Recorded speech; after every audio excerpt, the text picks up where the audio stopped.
Mr. Chair, we have, I believe now 3 of the 5 award recipients, and I think we're ready to start the awards portion of the meeting. Mr. Chair, that would begin with Bonnie Carey starting us off. Excellent. This is quite good again. Click this again. So I shall share screen.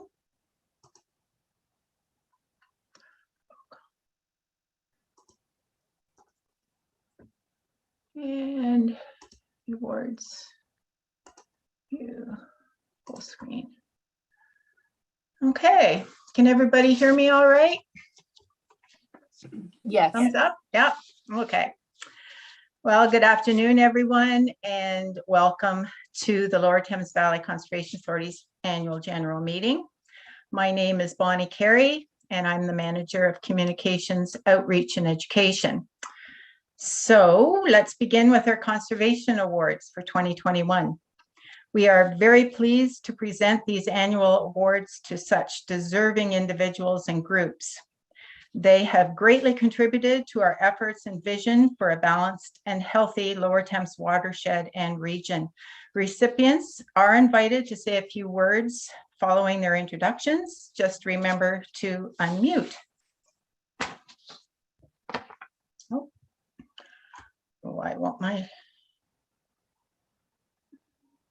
oops, sorry about that. There we go. Okay. So we'll begin with the awards for volunteer heroes. A little bit about these, this particular award. These awards honor and recognize those in the community for their outstanding volunteer time and services towards conservation activities that educate about or improve our natural environment and ultimately the health and quality of life in the Lower Thames watershed and region. We recognize those whose time, energy, and resources help the LTVCA make the Lower Thames a great place to live through their work in environmental education, special events, or board and committee work. And for these awards, certificates and customized pins are presented to people for their years of service. So to give a little bit of background, this is the environmental education category. It all began with an Ontario job creation program through Service Ontario back in June of 2020. We were able to engage an assistant curator, Leanne Dockstader, to work on archiving some of the artifacts from the Scanado Museum's donated education collections. The artifacts selected represented all archaeological periods of First Nations living in the Great Lakes area. These collections were to be placed in crafted artifact cases and offered to 7 area schools, including 4 First Nations and 3 area schools that supported First Nations students living off reserve. This as part of our museum's work towards truth and reconciliation. Leanne also developed the programming to accompany these cases, researching and developing curriculum-based materials and lesson plans for grades 3 and 5. So in December of 2020, we were very excited to have Dr. Christopher Ellis from Western University's Anthropology Department visit on site to review the selected artifacts from our education collection. Dr. Ellis is a leading expert in paleo and archaic archaeology of the Great Lakes region. He has published numerous papers and publications documenting these 2 important periods of early Ontario history. With his expertise, Dr. Ellis assisted with the identification of different projectile points from the paleo, archaic, and woodland periods. His dedicated work helped the completion of creating artifact cases that have since been donated to local schools, including Standing Stone on Oneida Nation of the Thames and Antler River, located on Chippewas of the Thames.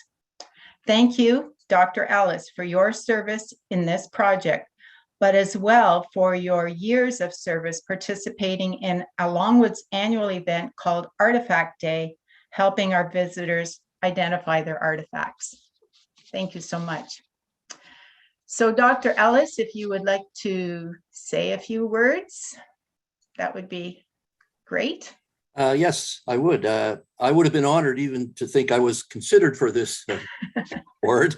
I consider it really an honor to be asked anytime to share the archaeological expertise that I have to help out various community groups. And of course, I've long been an admirer of the Scanado Village and Museum and all the work they do. And of course, more broadly, the Lower Thames organization for all of the work you do.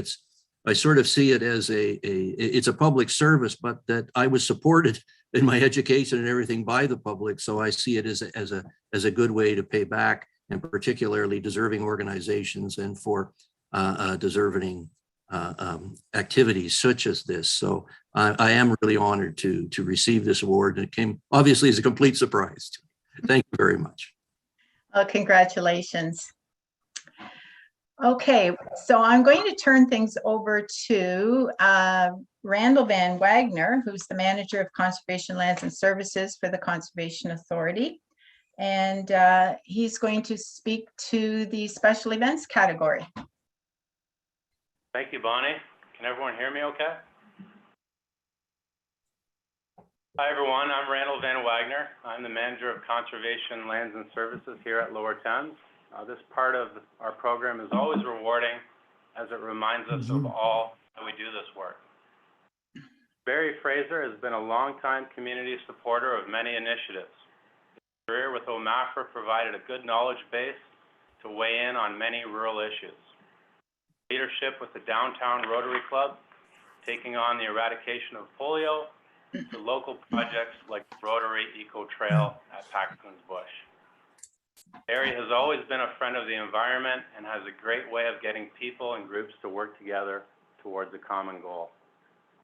Most recently, Barry has offered to assist with upgrading the trail at Walter Devereaux Conservation Area and has led our stewardship staff to create a new tall grass prairie at Lake Morningstar Estates in Harwich Township. On behalf of our board of directors, staff, and community, I would like to personally thank you for all you do here in Chatham-Kent. You are a pleasure to work with and are a great asset to our watershed. Congratulations, Barry. I'd like to say a few words. Well, thank you very much. I will say also that it's an honor to have even been considered for this award. And thinking back over my long association, as you've already mentioned, I think of the Lower Thames Valley Conservation Authority as having a very long legacy of conserving and enhancing the local Thames River watershed, starting back in 1961. I don't go back quite that far. I also note the Conservation Authority does partner with local private landowners, including primarily farmers of Chatham-Kent, with the goal of minimizing environmental risk to the Thames River, Lake St. Clair, and Lake Erie. The Conservation Authority stands for best management practices for both agricultural and forest lands to this day. It has also been encouraging the planting of windbreak trees, reducing erosion, and encouraging conservation cropping practices. I note finally that stewardship pilot projects and collaborations all point to a positive way towards today and into the future as part of the Chatham-Kent climate change strategy for current initiatives. So thank you for this recognition today, and all the best for the Conservation Authority going forward. Great. Congratulations again, and keep up the good work, Barry. Thank you. Next up is Andrew McCallum. For our model to work, we require willing landowners to implement best management practices on their land. Andrew McCallum has created a fine example of blending farming alongside newly created wetlands, tall grass prairie, and tree plantings. When he is not farming, he is running Autumn Olive Game Reserve that provides hunters with a beautiful venue to hunt turkey, deer, and pheasant and showcase the good work on his property. McCallum now sits on the Project Advisory Committee for Alice Elgin County, providing landowner contacts and project guidance. Not only is Andrew a big help on the land, but he knows the Thames River very well. Last year, our staff tried unsuccessfully to navigate the Thames. Always willing to help out on a moment's notice, Andrew provided great local knowledge, area contacts, and ultimately gave our staff the ability to safely get the data we needed from a challenging water body. Andrew, on behalf of our board of directors and staff, we thank you for all you do. Keep up the good work and congratulations. Not sure if Andrew is online today, but anyway, we will send the message on to him. So thanks again to Barry and Andrew, and now I'm going to hand it over to Greg Van Every. Good afternoon, folks. Glad you could all join us. Of course, every year we do some stewardship awards that recognize those who go above and beyond for, in this case, stewardship. And so this year we have two categories, one for most generous landowner and one for most dedicated organization.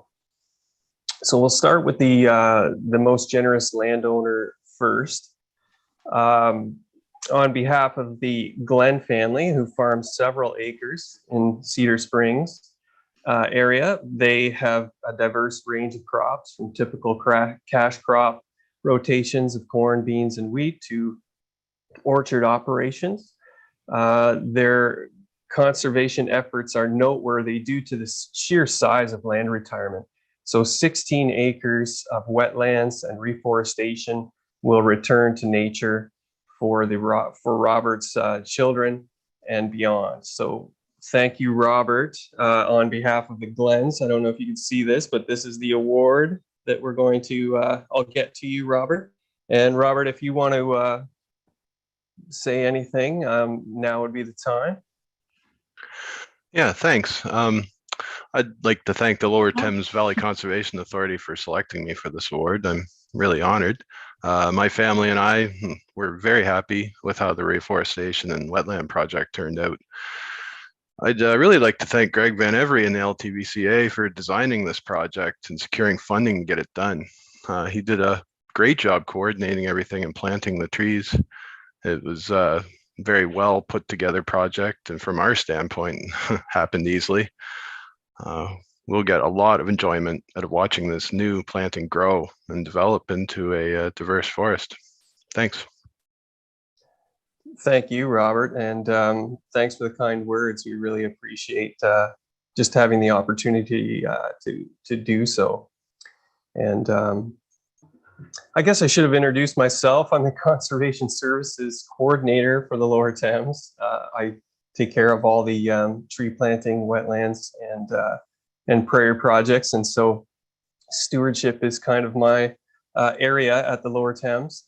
And so anyway, we'll move on to the next one, the most dedicated organization, which is, we give this award to Joan Durden Fitzpatrick. And she's the president of the District 33 Chatham-Kent Retired Teachers of Ontario. And so Joan had approached us, the LTVCA, with an idea and just needed some conservation guidance. And we helped her and the retired teachers fashion a grant proposal and a plan to distribute trees in the local McGregor Creek area. So shortly after this event in the spring, they doubled the contribution and then doubled the efforts to hold another event in the fall.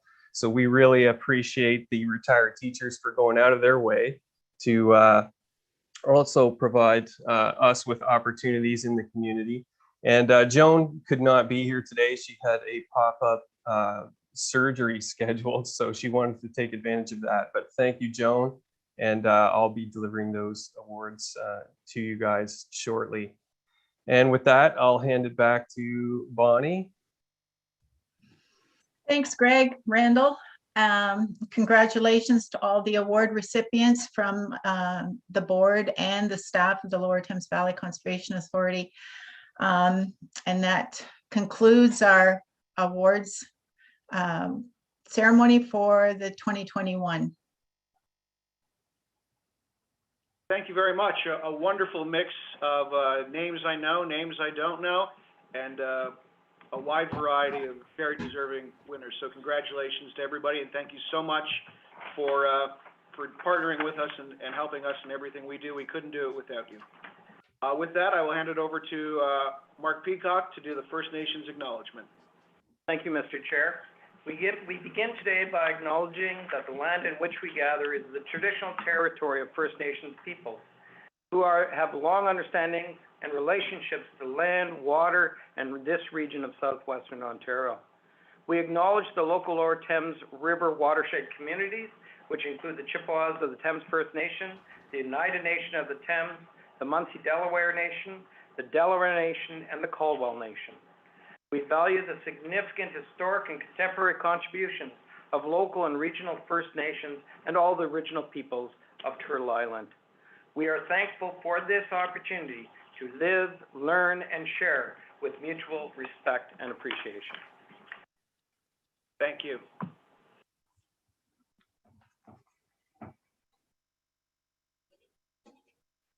On to the roll call. Mr. Chair, I'll call out the names, and if people could just indicate. Trevor Thompson. Here. Linda McKinley. Present. Mike Hens.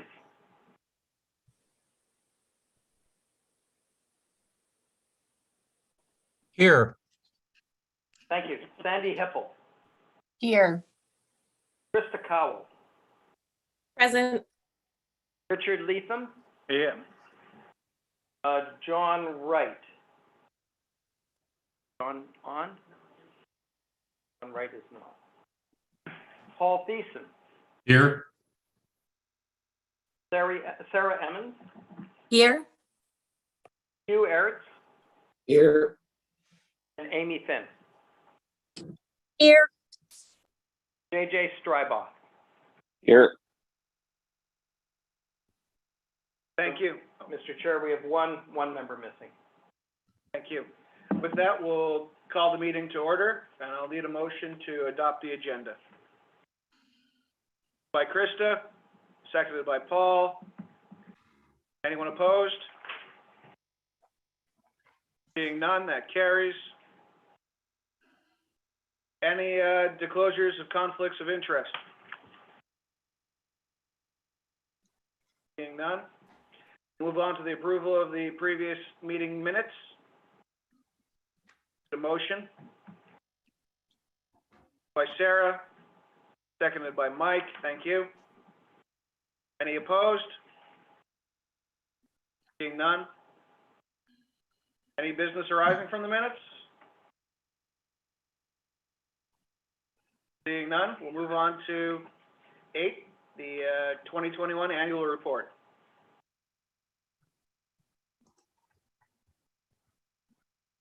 And that would be Bonnie, Mr. Chair? Yes. Oops. Wrong one. Sorry, just a minute here.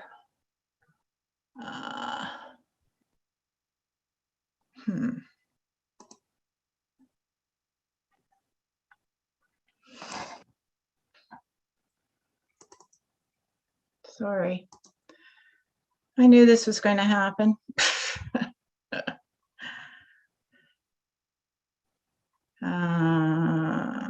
Share screen.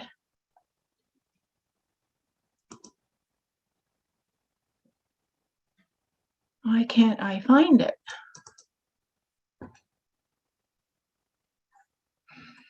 Escape. Escape. May want to scroll down on your screen. Sometimes it's lower on the screen, Bonnie.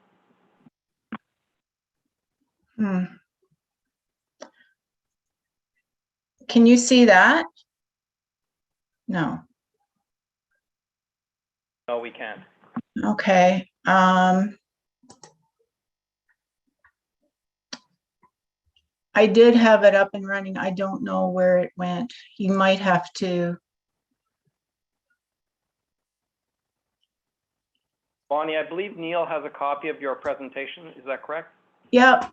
Yeah. We will ask Neil to play that presentation for you. Thank you. Sorry, folks.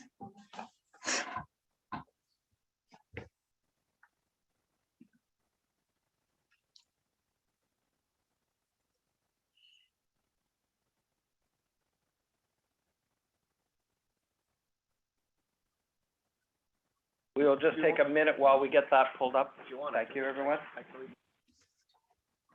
Actually, what we'll do, while that happens, the chair will read his remarks for the year 2021. thank you. To say that the 2020-2021 year was challenging is truly an understatement. The global COVID-19 pandemic has affected and continues to affect our community's personal and economic well-being. In response, record numbers of residents continue to flock to our conservation areas to relax, refresh, and regenerate. The LTVCA is pleased to help reconnect people to nature and the comfort and health that results. There can be a positive take on these difficult times. It is witnessing the strength, determination, and positive approach residents of our communities bring to innovative and progressive environmental projects. Projects benefit the whole community and our future. More than 450 residents undertook environmental projects with the LTVCA this year, a record number even in these challenging times. Conservation Authority especially wishes to thank the Watershed Farm community, which continues to lead in environmental education.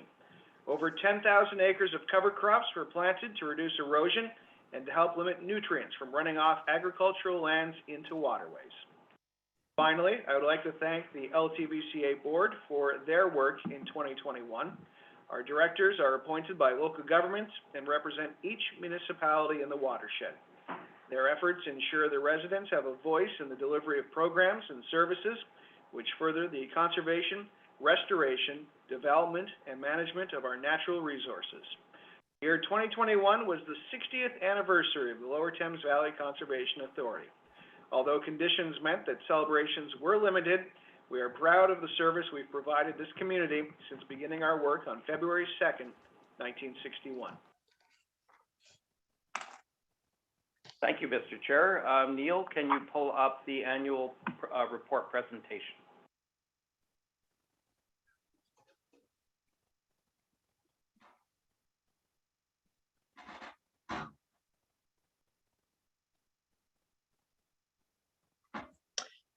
Thank you, Neil. Can everybody hear me? Yes, Yeah. we can. Yes. Oh, okay. So this presentation is going to be a high-level overview of the key activities and achievements of the Lower Thames Valley Conservation Authority in 2021, the year of our 60th anniversary. It will showcase how we partnered with our watershed community to protect life and property, enhance watershed health, provide opportunities to step into nature, and educate about natural environmental processes and watershed heritage. The complete annual report and this presentation will be posted on our website shortly. Slide. So we continued to be figuring it out last year during the pandemic. Our pandemic management committee is leading our efforts, listening to staff input and ensuring that the management's decision-making is up to date. We safeguarded the health of our staff and the public with our COVID-19 safety plans, and we were in constant communication with municipalities to confirm our continued services. LTVCA strives to provide the service our communities have come to expect as we move to more normal operations. Next slide. So our vision remains the LTVCA for a balanced and healthy watershed. Our mission is leading by example in environmental protection in partnership with the community. And our core values remain respect, integrity, commitment, objectivity, and collaboration.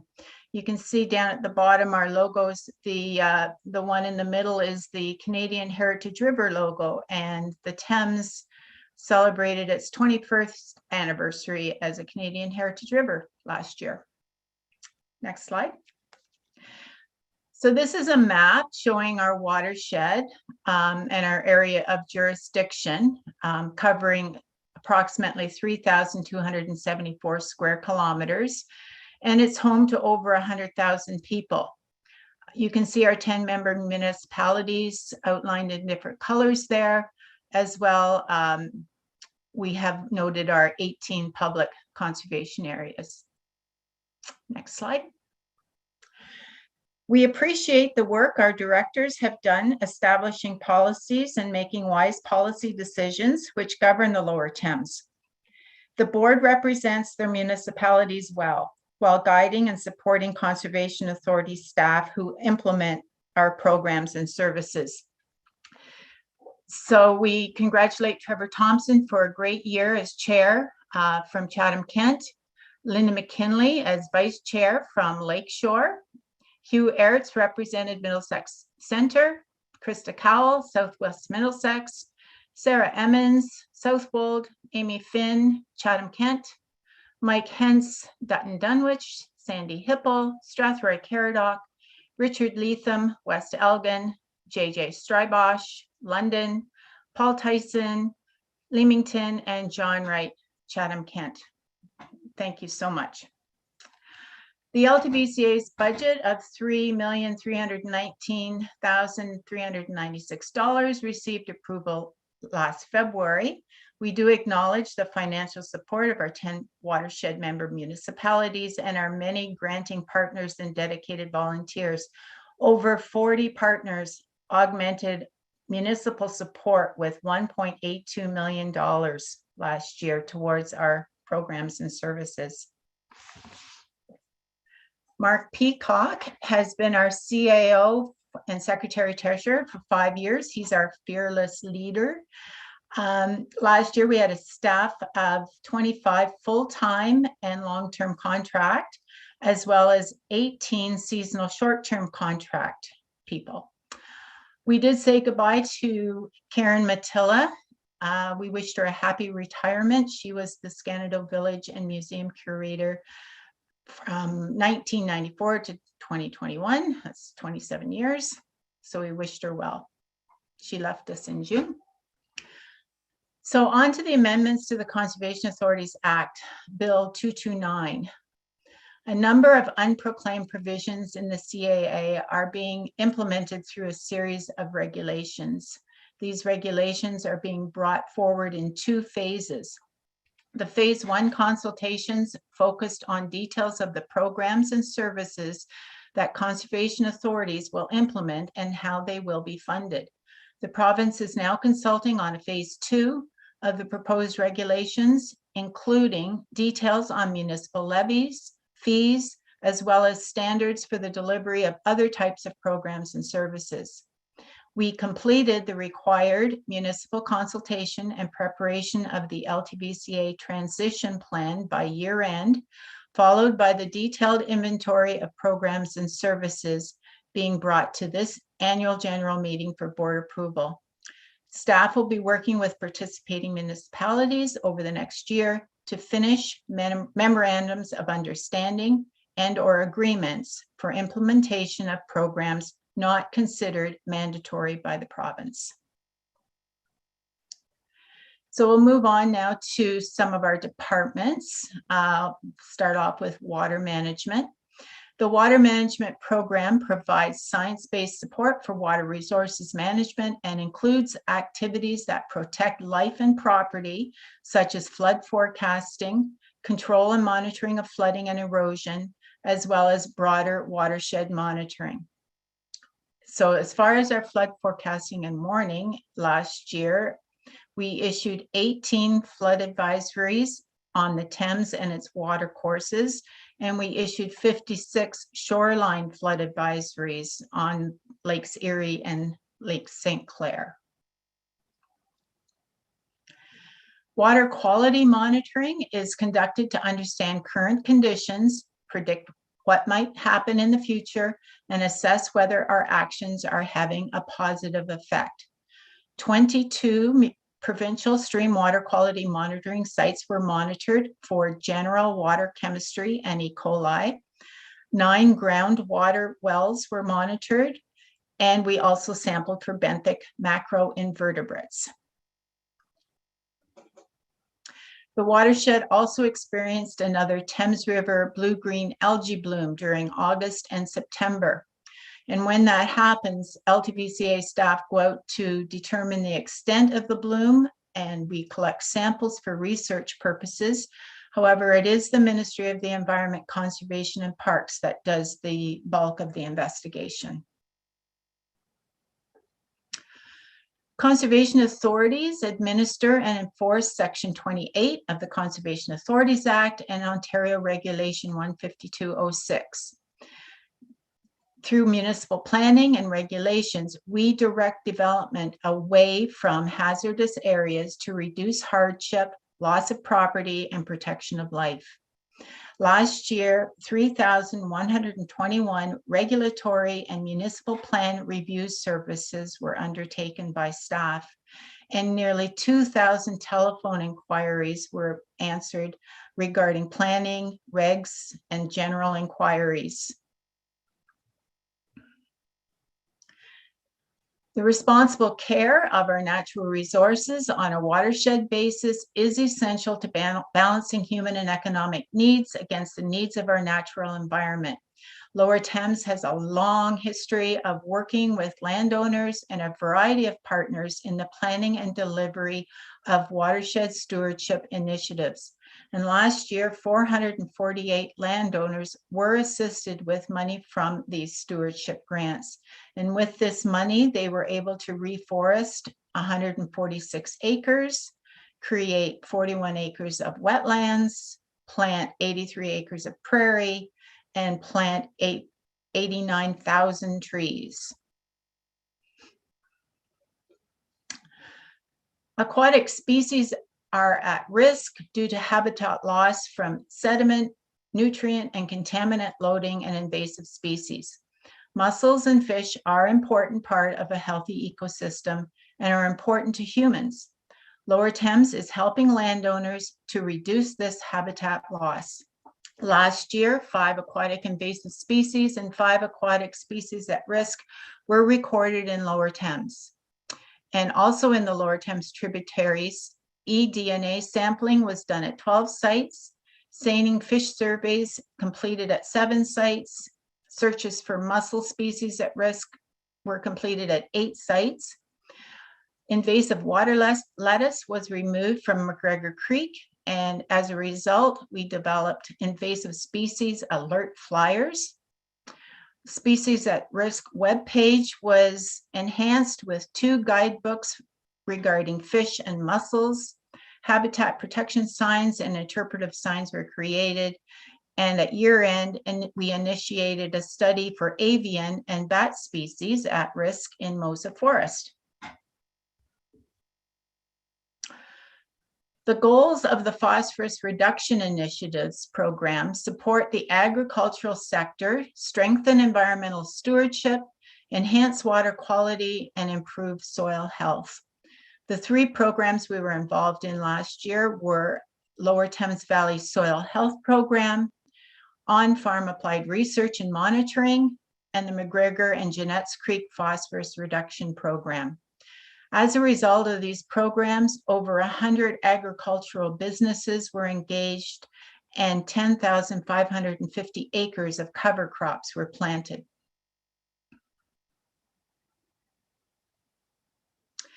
The Conservation Authority is fortunate to be involved with ALICE, which is Alternative Land Use Service.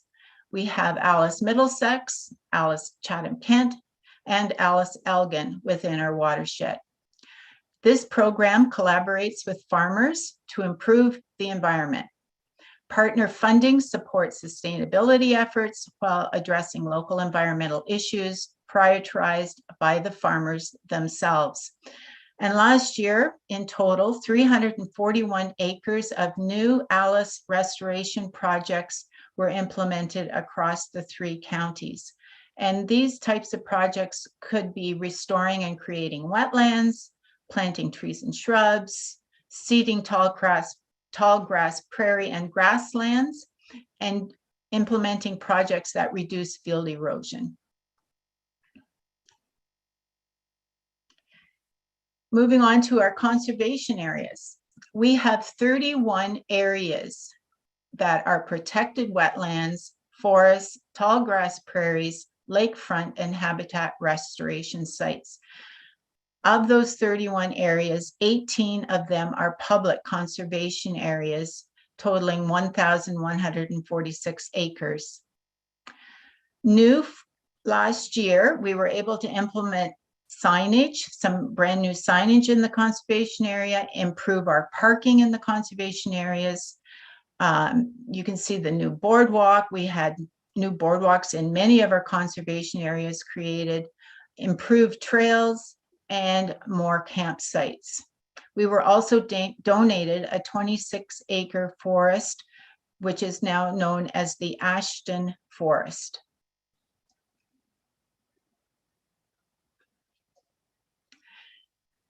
Some of the activities in our conservation areas, we had a pretty exciting year last year. Even through the pandemic, we were able to host 17 conservation area events. The Conservation Authority was able to sell 472 parking passes last year, which was a record. 35,000 vehicles went through the magic of lights at Longwoods.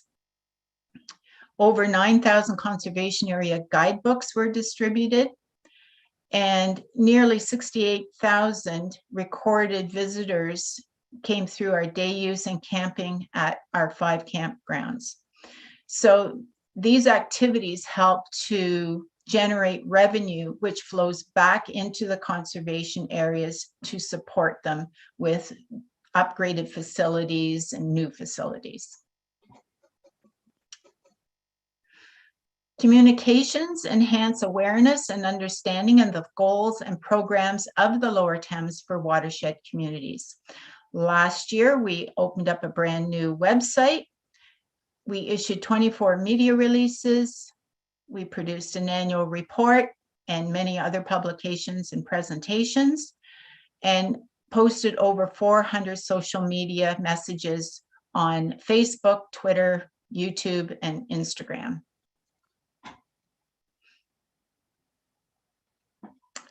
We teach about local and global environmental issues, explore links between humans and the natural environment, and instill a greater appreciation and understanding of nature. Our education programs are unique in that they reflect First Nations' approach to living with the environment and combine the heritage and sciences curriculum strands. So stepping into nature, outdoors and virtual, that was pretty much our messaging last year during the pandemic. We were able to offer, however, 4 outreach events, outreach events at 4 of our conservation areas. We organized another summer camp in a bag at Longwoods. We presented field trips at Longwoods and Scanado Village, with nearly 230 students engaged. We collaborated in 2 virtual education programs with neighboring conservation authorities. Of note is the Western Lake Erie Student Summit.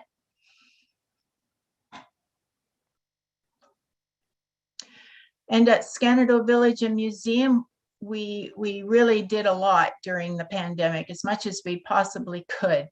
We had 2 film crews who enjoyed Scanado for production sites. One of them was Learn with Ranger M, and the second one was DJ Shub's War Club musical special, which some of you may have seen on CBC Gem. The artifact cases with education resources were donated to local schools as part of the museum's work towards truth and reconciliation. 3 new pop-up exhibits have been developed and will travel throughout the watershed to various locations to get our message out about Conservation Authority. And the museum reopened with new exhibits to facilitate safe visits. I just wanted to also mention that last year, these folks were presented the awards. Michael Smith, for his initiatives in Chatham-Kent with a lot of tree planting. Pat Lavin, donation of land at Big O. Murray Hebelwaith for his donation of funds to McGregor Creek, and the London Canoe Club for their summer operations for 11 years at Sharon Creek. In 2021, we offered Ethan Musklau an award for the academic proficiency. He's a student at Ridgetown Campus, University of Guelph, and that was a graduation award last year. So we do recognize we had 84 volunteers who gave 360 hours of their time towards the Conservation Authority in 2021.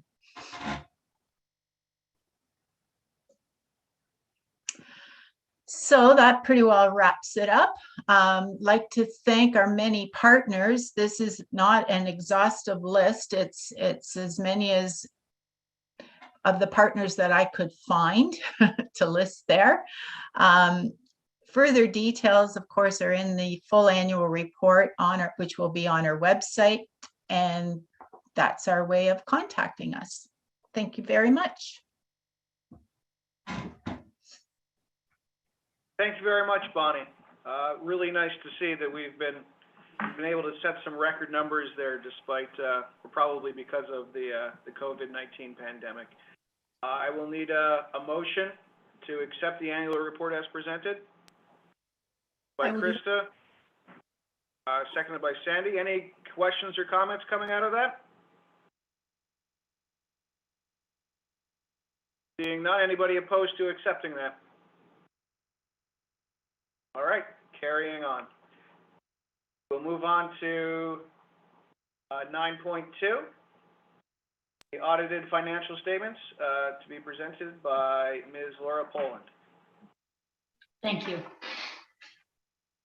Thanks for having me today. I'm here from Baker Tilly in Chatham, and our independent auditor's report reads that we have audited the financial statements of the Lower Thames Valley Conservation Authority, which comprise the statement of financial position as at December 31st, 2021, and the statements of operations, changes in net assets, and cash flows for the years then ended, and the notes to the financial statements, including a summary of significant accounting policies. In our opinion, the accompanying financial statements present fairly, in all material respects, the financial position of the authority as at December 31st, 2021, and its results of operations and its cash flows for the year then ended in accordance with Canadian Public Sector Accounting Standards. We conducted our audit in accordance with Canadian Generally Accepted Auditing Standards. Our responsibilities under those standards are further described in the auditor's responsibility for the audit of the financial statements section of our report. We are independent of the authority in accordance with ethical requirements that are relevant to our audit, and we have fulfilled our other ethical responsibilities in accordance with these requirements. We believe that the audit evidence that we have obtained is sufficient and appropriate to provide a basis for our opinion. The report then goes over the responsibilities of management and those charged with governance for the financial statements.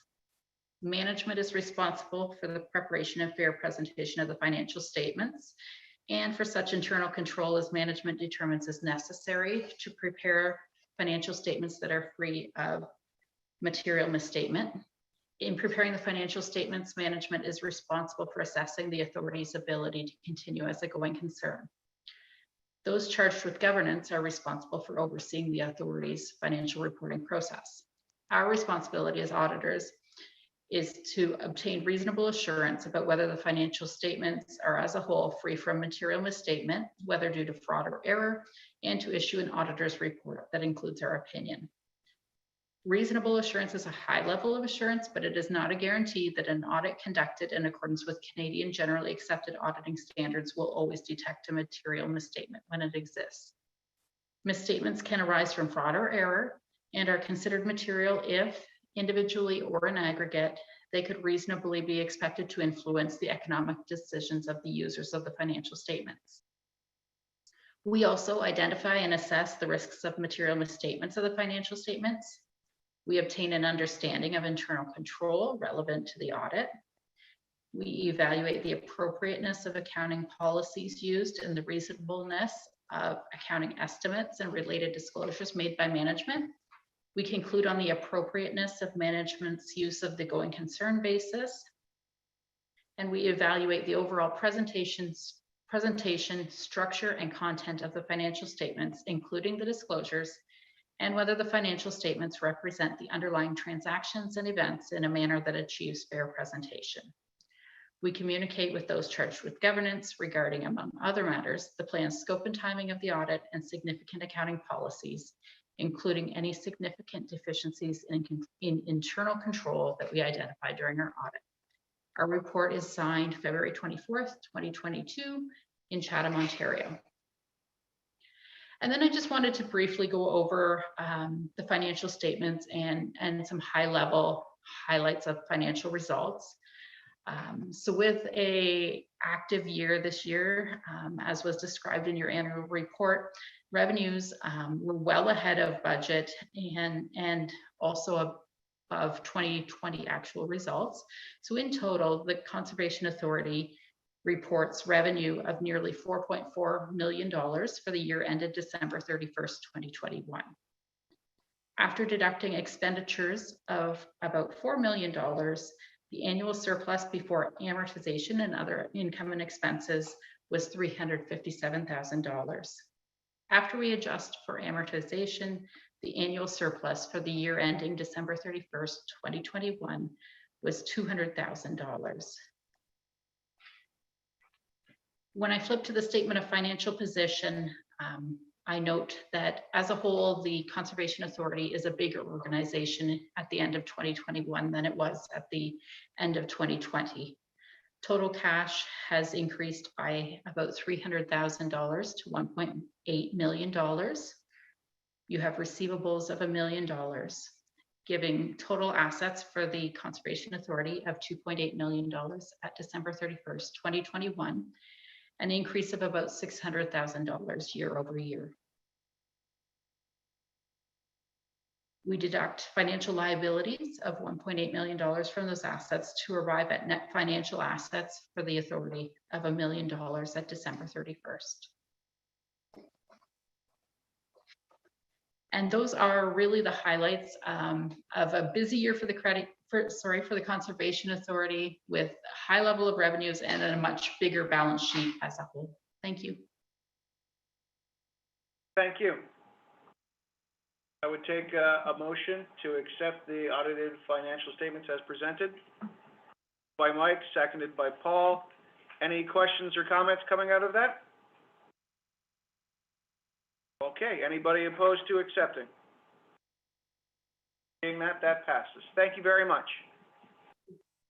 We'll move on to 9.3, the election of officers. We will need a motion to have Mark Peacock chair this section. Moved by Linda, seconded by Sandy. Anyone opposed? And it's all yours, Mark. Thank you very much. Assuming the chair's position for the election is my little time in glory, and it's a very short time, so live with it, everybody. That's where we're at.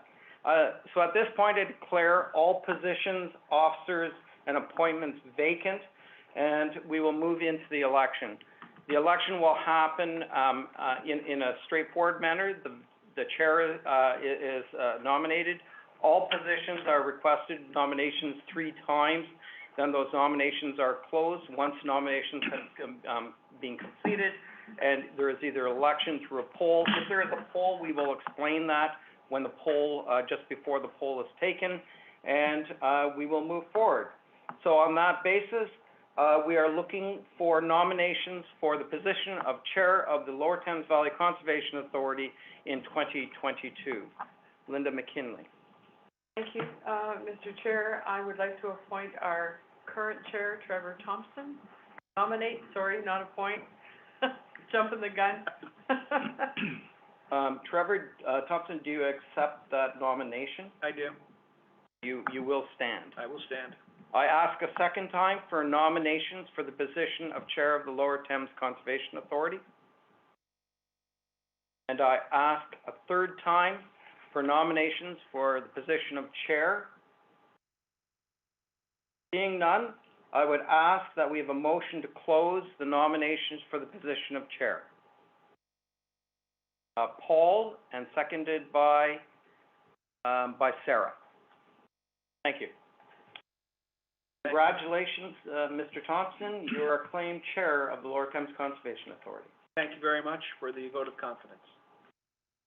So we move on to the position of vice chair. The chair and vice chair during 22 asked me to address the committee regarding this. There is a concern by the chair and vice chair in 2021 that given the changes to the Conservation Authorities Act and the upcoming election, that there be enough officers of the board involved with positions of chair and vice chair to be able to continue and carry on. As you're probably aware, positions now have a maximum length of 2 years because of the new act. And because of that, the chair and vice chair has asked that we have from 2021, has asked that we have a vice chair, a first vice chair, and a second vice chair. We did review the bylaws of the authority, and they state the following. Vice chair means the vice chair as elected by the members of the authority. If a first and second vice chair are elected, then they shall be called the first vice chair and the second vice chair. So the bylaws do allow that to happen. And if the board will allow me, we will have 2 elections for vice chair, a first vice chair and a second vice chair. I asked first if there are any concerns from the board in proceeding in that manner. It's not what we've done in the past, but it is hopefully addressing issues with regards to the new act and its limitations. Seeing none, I will ask for nominations for the position of first vice chair. Mr. Thompson? I would put forward Linda McKinley as first vice chair. Linda, do you accept the nomination? I do, with thanks. I ask a second time for nomination for the position of first vice chair. I ask a third time for nominations for the position of first vice chair. Seeing none, I will ask that someone move for closing of the nominations for the position of first vice chair.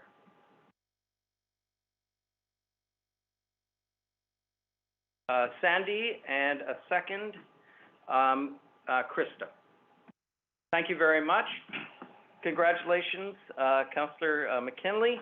Do you want to, you're acclaimed, and would you like to say something to the board? Thank you very much for one more time. This is my last year with you, and I truly appreciate closing a long, long career as your first vice chair. So we move on to nominations for the position of second vice chair. I ask, do we have nominations for that position? Trevor? I would nominate Krista Cowell as second vice chair. Krista, do you accept that nomination for the position of second vice chair? I do accept it. Thank you. Thank you very much. I ask a second time for nominations for the position of second vice chair. And I ask a third time for nominations for the position of second vice chair. Seeing none, I ask for a motion to close the nominations of the second vice chair. Paul has moved that, and seconded by Richard Leatham. All in favor, or if there's any concern, no. Okay, thank you very much. Mr. Chair, shall I move on for the nominations for the committees? Please do. So the first committee that we have nominations for is the Executive Committee. The Executive Committee is made up of the chair, the vice chairs, and in the past, 3 members.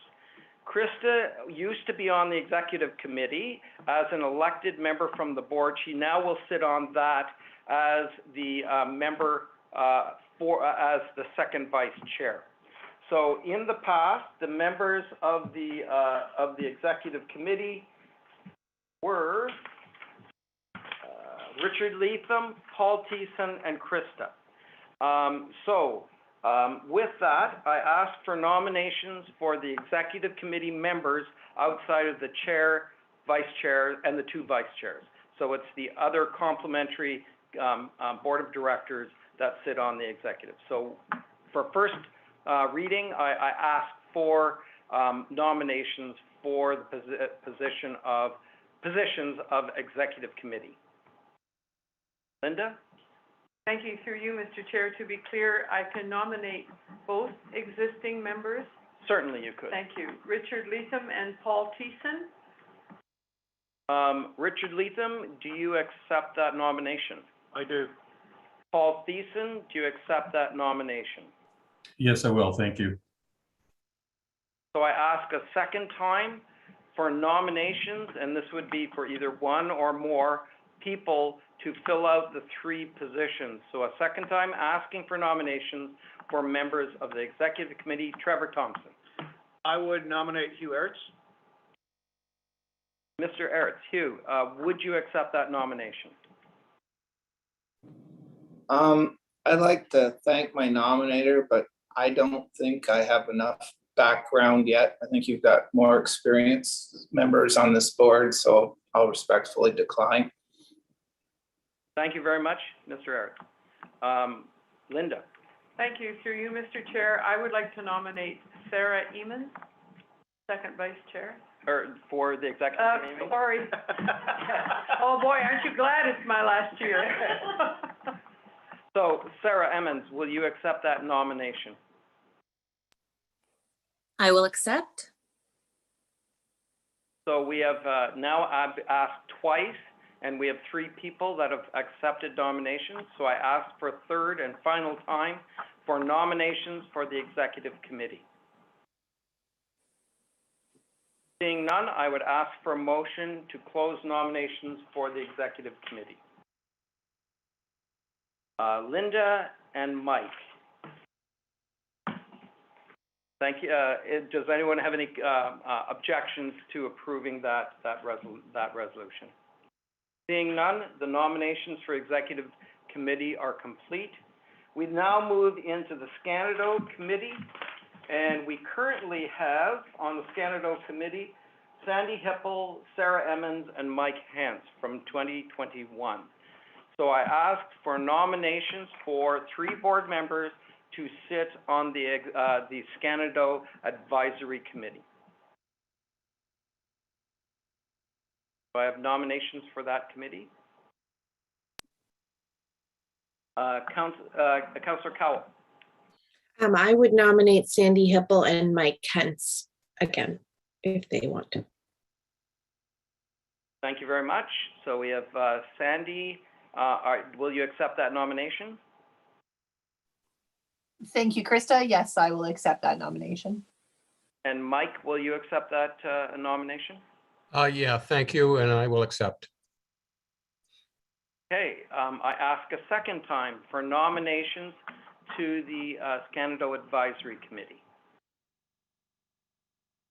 Linda? Sarah Emmons?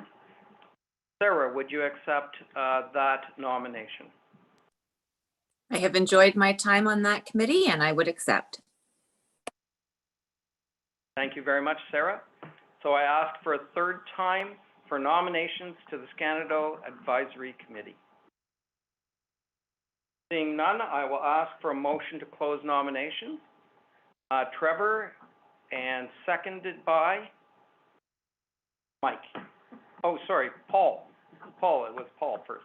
And does anyone have any objections to that motion? That is complete. The final committee to be appointed is the Ice Management Committee. I'll give you a little bit of background on that committee. It is generally made up of 2 members from the municipality of Chatham-Kent and 1 member from the municipality of Lakeshore. It is generally ice conditions from Thamesville down that create the major ice jams in the watershed. So the municipalities of Chatham-Kent and Lakeshore are the ones that are affected by those ice jams.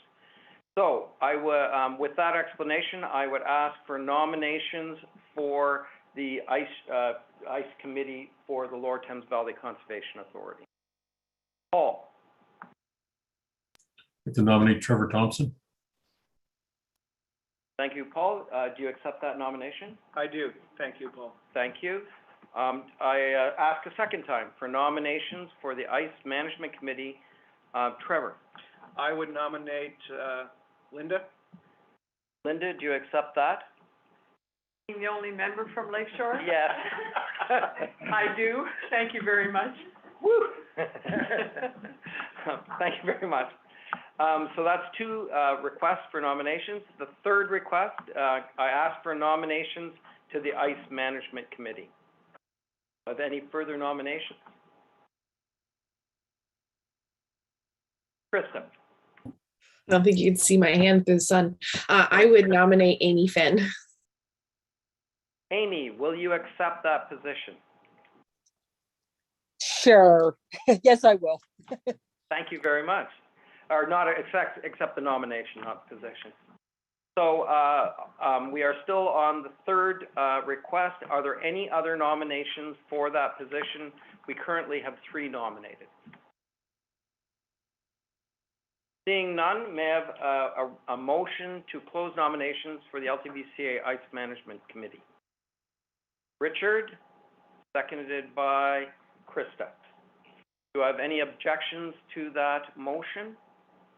Seeing none, Mr. Chair, I would like to congratulate all people that are nominated and appointed by this board for the work of the authority. The authority very much appreciates your hard work and the benefits that you bring to your community through the work you do. I will hand the meeting back to you, Mr. Chair. Thank you very much. Looking forward to working with everyone on the board, obviously, and congratulations to all those taking on new roles. We will move on to, I believe, 9.4, and I believe Todd is going to present the 2022 budget and levy.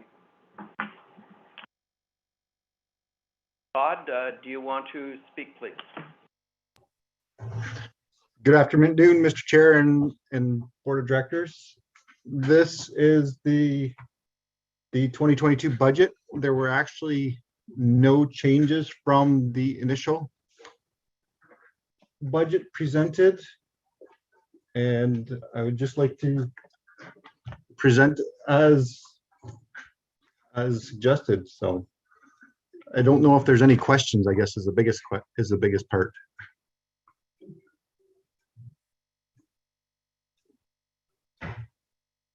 The chair has just stepped out from the meeting for a second, and we will continue. We'll just take a break here. If there are any questions, I can speak a little bit about the budget.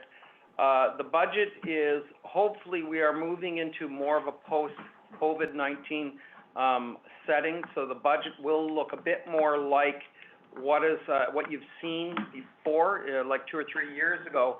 However, our organization has changed a lot in the last 3 years. We've grown significantly.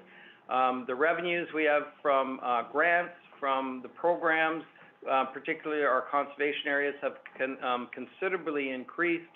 Our staffing has increased, and the work we are able to accomplish in many of our areas has increased because of grants we have for employment programs. So it is quite a different budget. We will be moving from this type of budget into new budgets starting next year that reflect more the changes that we will be talking about with Bill 229. But the budget you see now is pretty representative, except for the changes that have resulted from COVID-19 and really the implementation of our strategic plan and the increase in levies, or not in levies, but in grants that have resulted from the work of fulfilling what our strategic plan moved us into. Mr. Chair, there have been no questions so far on the budget. Excellent. So I will take a motion then to move the budget. By Linda, seconded by Sarah, and I believe this is a weighted vote, so Mark, did you want to explain that if you haven't already? No, I haven't. Mr. Chair, with the general levy, the budget is weighted based on the current value assessment within the watershed portion of each municipality. And therefore, you get a percentage of the vote no municipality, even though Chatham-Kent is more than 50%, no municipality can have more than 50% of the vote. That example being that even though Chatham-Kent's members have more than 50%, each member only represents 16.66% of the vote in the weighted vote. If a member is not present, and if a member is not duly appointed, then they will not vote, and that percentage of the vote is not provided. So we, at the current time, we have one member from Chatham-Kent with 16.7%, John Wright, that is not going to be represented, and we have the municipality, or the City of London, because J.J. Bosch, although he is attending, has not been formally appointed by the province for the position. I will go through asking the vote. The vote will be based on the alphabetical order of municipalities, and I will provide the results based on a percentage of the total value and a percentage of that total value that is voting yes. So starting with Chatham-Kent, Amy Finn, do you vote yes or no? Sorry, I missed that one. My phone was ringing. Could you repeat? Do you vote for the levy, the general levy of the Conservation Authority? The motion is that the non-matching levy of 1.425157 be approved and apportioned in the accordance with the levy apportionment tables through a weighted vote. Yes. So yes, Amy. Okay. Trevor Thompson. Yes. Do you vote yes? Dutton Dunwich. Mike Hance. Yes. Lakeshore. Linda McKinley. Yes. Leamington. Paul Thiessen. Yes.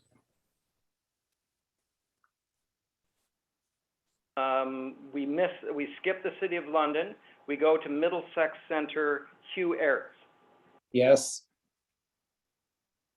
Southwest Middlesex, Yes. Sarah at Southwold is next. Yes.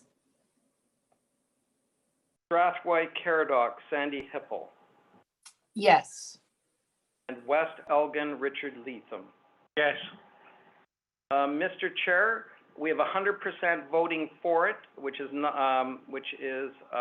10 members, which represents approximately 87 of the available vote, but 100% of the available vote voted yes. Thank you.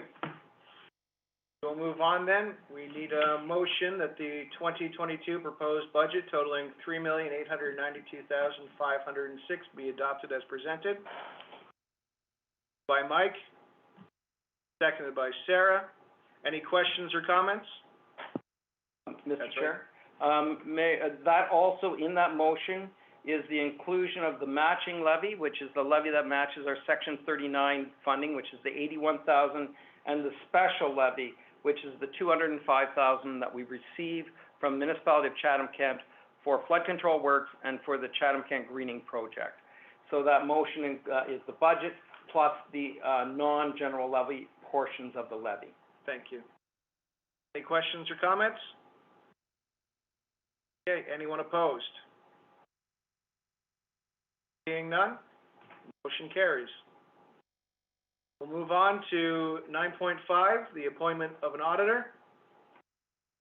I'll need someone to move that the firm of Baker Tilly CKLP be appointed as the Lower Thames Valley Conservation Authority's auditor until the next annual general meeting in February 2023.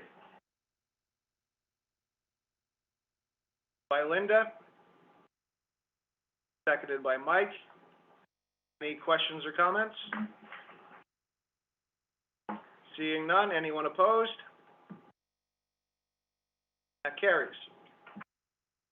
9.6 Need a motion that the Canadian Imperial Bank of Commerce be appointed as the LTVCA bank, and, pardon me, the Lower Thames Valley Conservation Authority's bank until the next AGM in February of 2023. Moved by Krista, seconded by Paul. Any questions or comments? Seeing none. Anyone opposed? And that carries. We'll move on to 9.7. A motion that the firm of Mr. James D. Wickett be appointed the LTVCA solicitor until the next AGM in February 2023. Mover. Moved by Linda, seconded by Sarah. Anyone opposed? Seeing none. The authorization to borrow. Need someone to move that the authority chair or vice chair and the CAO secretary treasurer be authorized to borrow from the Canadian Imperial Bank of Commerce a sum not to exceed $300,000 for the Lower Thames Valley Conservation Authority and to be repaid from grants received from the province of Ontario, Government of Canada, levies assessed, the member municipalities, and self-generated revenues. Moved by Richard, seconded by Sandy. Mr. Chair, just one note. Please do. The term vice chair includes first vice chair and second chair by definition in our bylaw. So I just want to make sure everyone understood that. Thank you for that clarification. We haven't had that issue come up before. That's good to make note of. Any other questions or comments coming out of that? Okay, anyone opposed? And we will move on. 9.9, the appointment to Conservation Ontario. Need a motion that the chair be appointed as voting representative and CAO as the first alternative. Moved by Linda, seconded by Paul. Questions or comments? Anyone opposed? Being none, that carries. 9.10, the 2022 Board of Directors meeting schedule. Need someone to move that schedule and the AGM for 2023. Moved by Sarah, seconded by Paul. Any questions or comments? Being none, anyone opposed? And that carries. We will move on to the business meeting part of the event. With 10.1, the Ice Jam risk for February and March. And I believe Jason Wintermute has a presentation. Yes, I do. Thank you very much, Mr. Chair.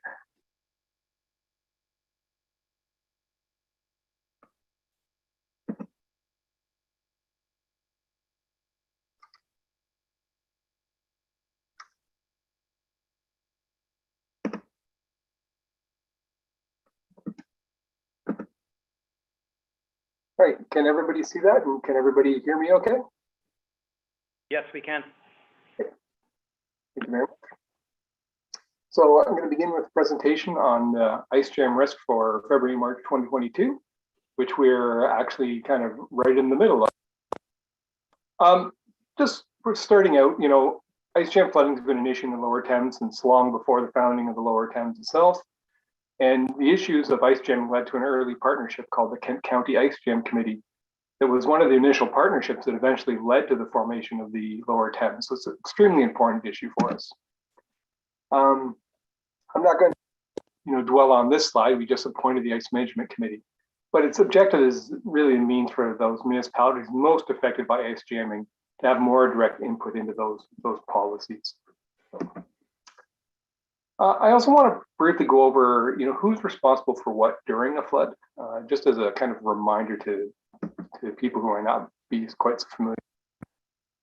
The CAs are responsible for flood forecasting and warning portion. So that includes maintaining a watershed monitoring network, issuing the flood messages, and providing technical advice on matters, as well as operating our own flood control structures. And then in terms of response, it's really just around documentation of what happened in order to improve the flood forecasting and warning program.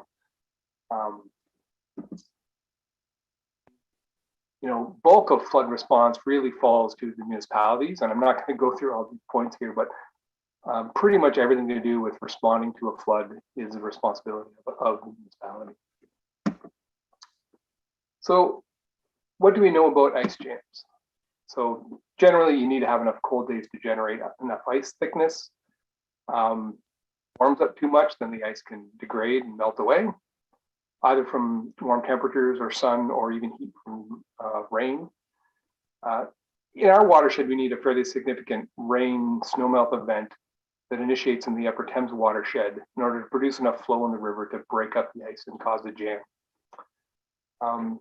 And the jam can jam on itself within the river, or when it exits into Lake St. Clair, restrictions made there can also cause a jam. So there's been a variety of reports about ice on the lower Thames, which give some recommendations and insights into how ice jams played out and possible solutions to some ice issues. Now, I'm going to go over some notes from the reports that will hopefully give some insight into, as I talk about our current situation, what they mean. So historically, about 30 centimeters of ice was required to create ice jams on the river. And typically the ice would begin to break up about 350 cubic meters per second of flow. Serious ice jams are at Kent Bridge and flows above 550 could create flooding in Thamesville. Ice jams at Prairie Siding or Lighthouse Cove could lead to flooding in the city of Chatham and require closure of flood control infrastructures in the city. And Lighthouse Cove can flood with flows as low as 370 meters cubed per second. So I'll just say now that the events have been coming through, we haven't really achieved these kind of flows yet. So, but I'll address that as I go through our current situation. It's also that if you get about 30 degrees days of warm, that can basically melt out the ice enough to prevent jams. So despite what I just said in that first bullet, with saying, historically 30 centimeters of ice was needed for flooding. That was based on reports that were really looking at floods in the 70s and 80s. And the more recent floods in 2011 and 2019 actually were closer to, centimeters of ice. And the flows around 400 cubic meters per second, which is in the range that the previous report suggested would have been required for Lighthouse Cove flooding. So less ice recently has been able to cause flooding than previous reports. So what is our current situation here? So we went out and took some measurements of the ice on February 15th, just before a first rain event. Once things start moving, it's really unsafe to go out and try to get new measurements. But we can see in this table at Thames Grove in the city, Chatham, 18 centimeters, Jeanette's Creek, 18 to 23, and Lighthouse Cove, 18 to 20. So these are kind of, below the 30 that we previously thought, but up, 15 or around the same range that caused flooding both in 2011 and 2019. So we have enough ice on the river. We also take depth soundings at the mouth of the Thames River every fall. One of the reports acknowledged that there's a sandbar off Cove that could potentially restrict ice leaving the river and pushing out into the lake. And it suggested that if there's less than 6 feet or 1.83 meters, that this could present a problem for ice getting out. And so every year we kind of monitor that to see if we're maintaining it. And with the idea that if we start to consistently get less than 6, then maybe there's a justification for revisiting the dredging of the mouth, which is generally not a common thing that occurs anymore. As we've seen over the last few years, we've had high lake levels, and this would lend us to think that there could be more clearance over the sandbar. But quite recently, there was an ice jam on the St. Clair River, and this figure kind of shows it here. This dip, that entire dip was caused by an ice jam that occurred in the St. Clair River that substantially dropped levels on the lake. And so there was some concern that that may, mean we didn't have the clearance that we thought we did. Every year in the fall, we go out and we take depth soundings out the navigational channel to try to determine whether we've got that. Figure on the left is how much depth we had when it was measurements were taken, and on the right is what those would have translated to in terms of depth at the bottom of that dip because of the ice jam. And I apologize for the colors, it's not quite there, but the transition of the 6 feet that was recommended between the dark orange and the light orange. So we can see here on the left, all out the navigation channel, we have yellows or greens and blues, which indicate more than 8 feet the depth, other than these light oranges in here, which indicate that there's 6 to 8 feet. So still over the 6 feet that was recommended.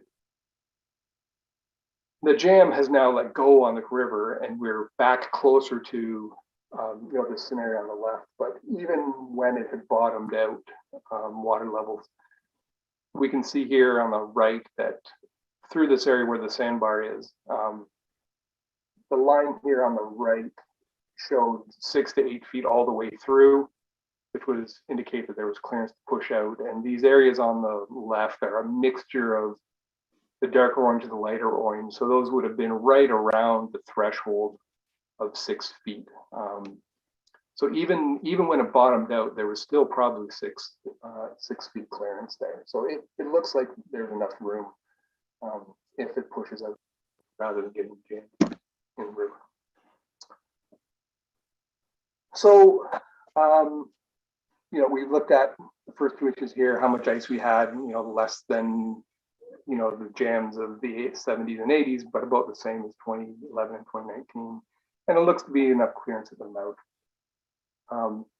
So what happened though, last week, we've had 2 back-to-back rain events that have melted out most of the snow in the watershed and got things moving. February 17th, we saw 10 to 35 millimeters of rain across the watershed, followed by freezing rain and snow.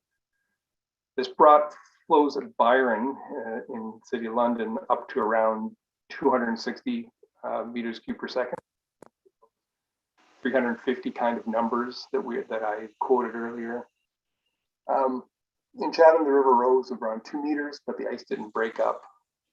And then Chatham flows were estimated to be around 200 and 260.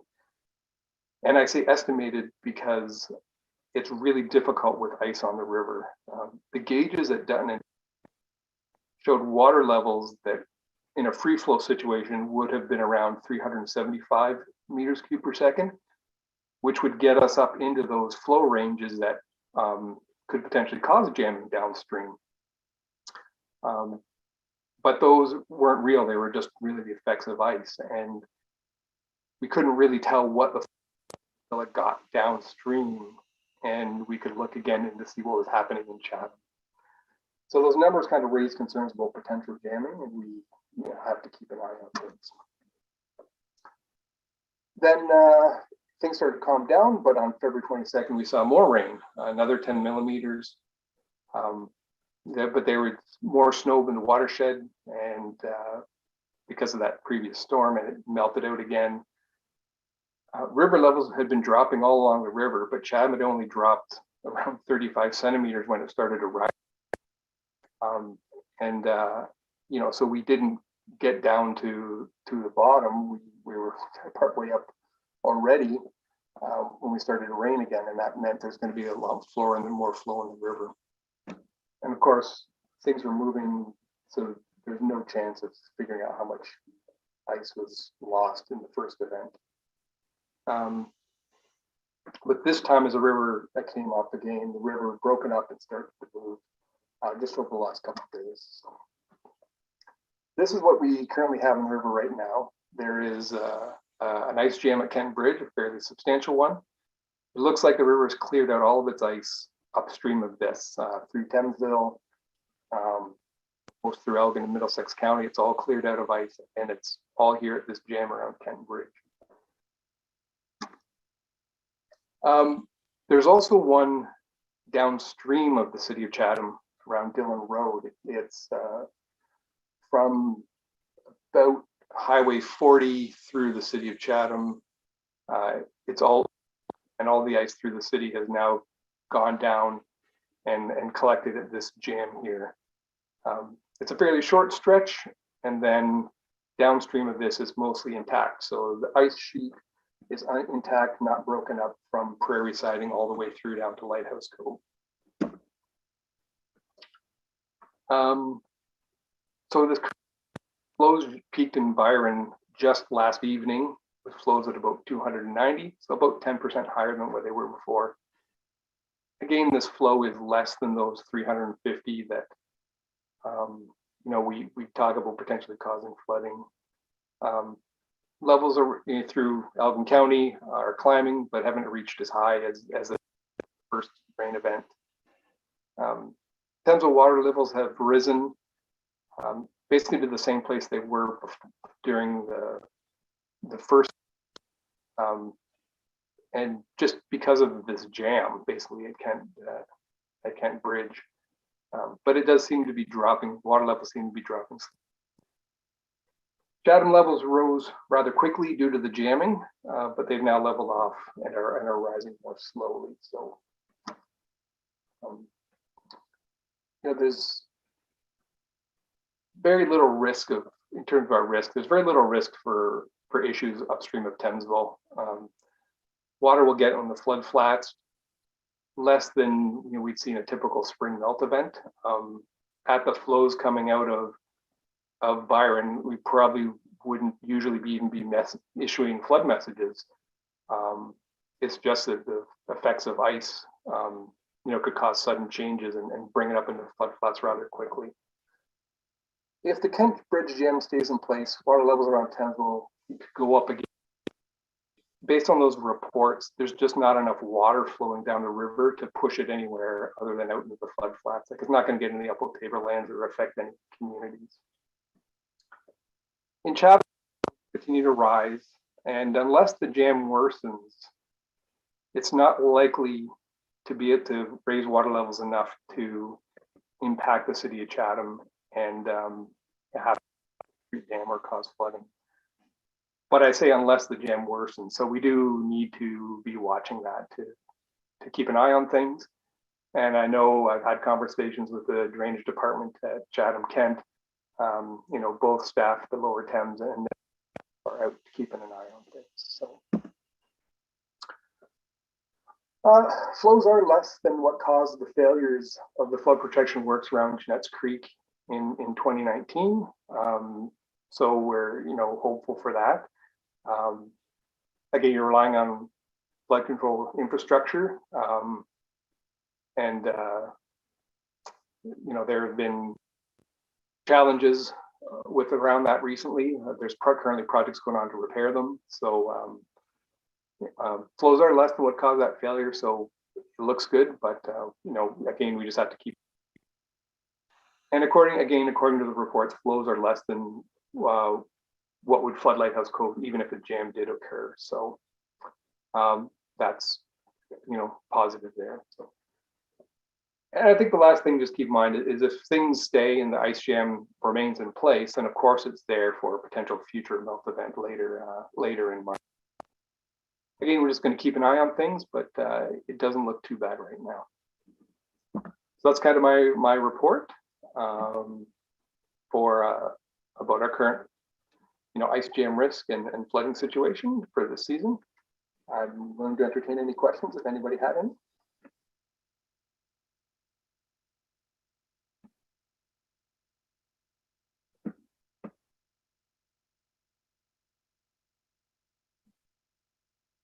mute, Mark.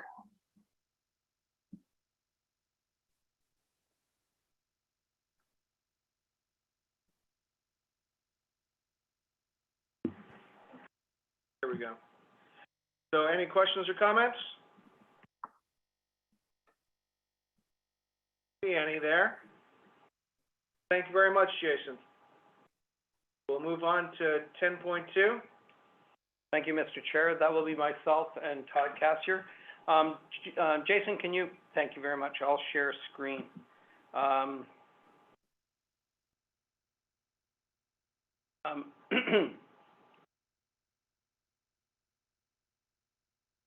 Can everybody hear me and see my screen?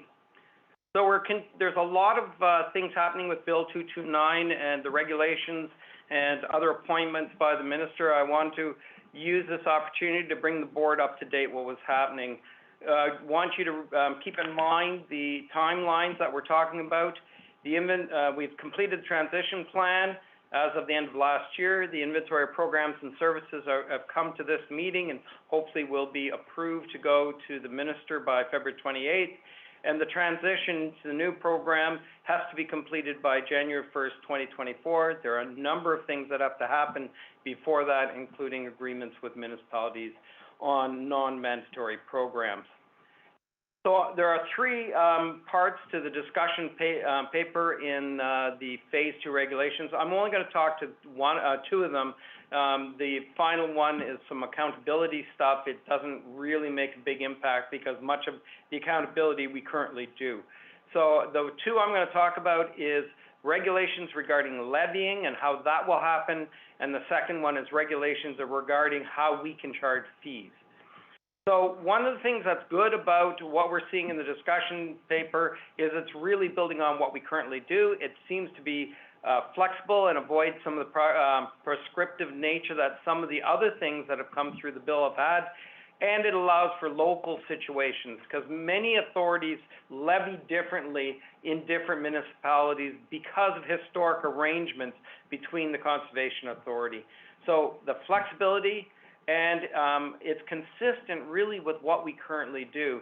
It does bring some of what we do with levying into the budget process, and I'll explain some of that. The other thing that's complicated is that some of the words and wording has changed. So we currently have two regulations that say how we do levying, and they are what's in the discussion paper. It's generally consistent with those regulations we currently have to follow. The budget is now going to be brought into that same process, and I'll show you what that means. The apportionment methods, which is how we charge, what percentage we charge each municipality, our weighted vote and those types of things, are consistent with what we currently do. They're allowing us enough ability to continue on. So there are two methods for, so the wording, there won't be any of this matching, non-matching, or even the special and general levy terms will probably change. So you will have Category 1 levy or mandatory levy, and Category 2 and 3 non-mandatory levy. The Category 1 levy will probably remain as a weighted vote, where the other ones will be one person or one member, one vote, which we currently do. So other than changing words, it looks like, and changing a little bit of the numbers that go into each category, overall the approach won't be that much different. So what will be is that there's a number of things we currently do that many authorities don't do. In the way that we put our annual budget out there and notify, and and the practices we use, we're pretty comfortable that the standards that are in our regulations and what we do follow will be consistent with what the new regulations will come. What will change is that we will have to make statements publicly on how we are considering opportunities for self-generated revenue. And that will have to be part of the consultation process, which it already is. So when our current process is we go to the board in August with budget assumptions and levy assumptions. In October, we bring a draft. At that point, we circulate it, and it isn't until February, this meeting, that we approve our budget. And in October and November and December, we go to every municipality, and when we do talk about opportunities for self-generated revenue, which would be like our funding for stewardship and stuff like that. So we are consistent with this. Other authorities might not be, but we don't have a problem with that. With regards to posting our draft budget, will we come into regulation that we have to post the draft budget?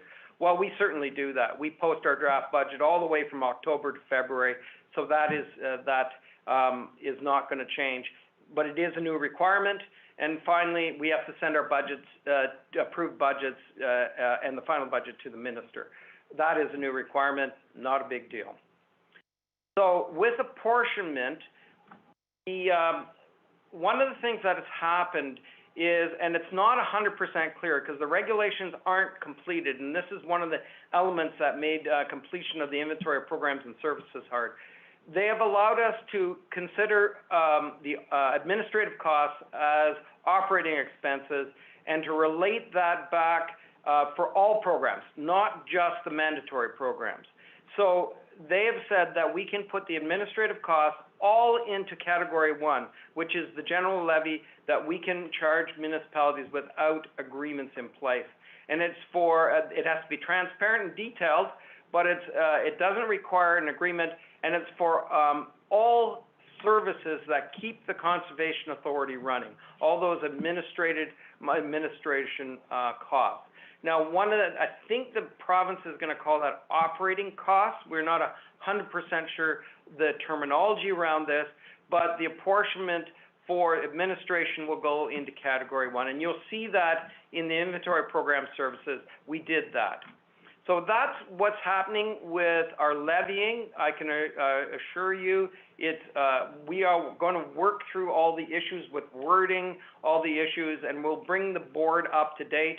The other piece is that ultimately in the end, it will not mean significant differences to this authority. It may change a number of authorities, but we currently follow the practices that are being recommended in these regulations. So that's the levying piece. The second piece is the minister, and this is a new piece, the minister is going to publish a list of classes of programs and services that we can charge fees for. In the past, at one time, a long time ago, every year the executive committee of the government had to pass all our fees. Maybe 20 years ago, that was got rid of, and because at that point the conservation authorities got so little money from the province, they felt it was silly that they would approve fees. Now it's coming back to that. The minister is going to determine where we can charge fees and is going to create a list of what those things can be. And we can only charge fees where we charge in that list.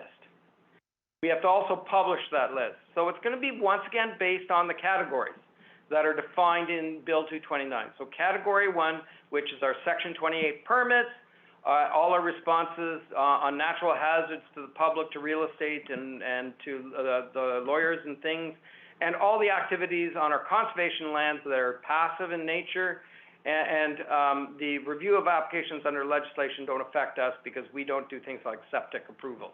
Some authorities do. So that will be a class of fees. The second class is the class of fees where we have agreement with our municipalities. So that is the reason that Val will be bringing today a draft of the MOU that we're working with our municipalities, but it also includes a fee schedule, because the municipalities where it is not category 1 will have to, in their MOU, agree to the fee schedule. So that is another class of fees that the minister will define, but we've already included in our discussions with municipalities, so we should be able to do that. Now, the third category, which is programs that the authority brings forward, things like our stewardship programs, then there will, if we charge fees, then we will have to get an agreement with our municipalities, which will be part of the MOUs, with our municipalities to allow charging those fees. Now, there are exceptions, and those are from some of the old fees that we've always charged. So fees for camping, community relations, our education program, which we've always charged for, it looks like those will be exceptions and will be defined in a class that will allow us to charge it outside of the agreements. Anywhere that we charge a fee and there is no municipal levy, then we can continue charging the fee. So that will be another category or class of fees, and that will allow us to do things like programs and services that are camping and rentals and things. Part of those exceptions will be in this category, but things like we have oil revenue on some of our lands, that will be allowed under this, and that doesn't cost our municipalities anything else. So those are the ones in this category. By January 1st, 2023, which is January, 1 year from now, these regulations will come into effect, and that's one of the reasons we're working very hard with our municipalities to get our planning agreements in place before the next municipal election, so that we'll be in tune with the deadline to have, because at that point the minister will issue these regulations and we will have to be in compliance with them. By 2024, when the whole Bill 229 rolls in, then we will certainly be in tune. The next thing I want to talk about is agricultural members. So as a surprise to us, on February 7th, the minister advertised for agricultural members to be appointed by the minister on each Conservation Authority board. So every Conservation Authority had advertisements in its watersheds put in place by the ministry asking for people to apply to be agricultural members on this board. We weren't given notice, and there was a 2-week application envelope, and it closed on February the 21st.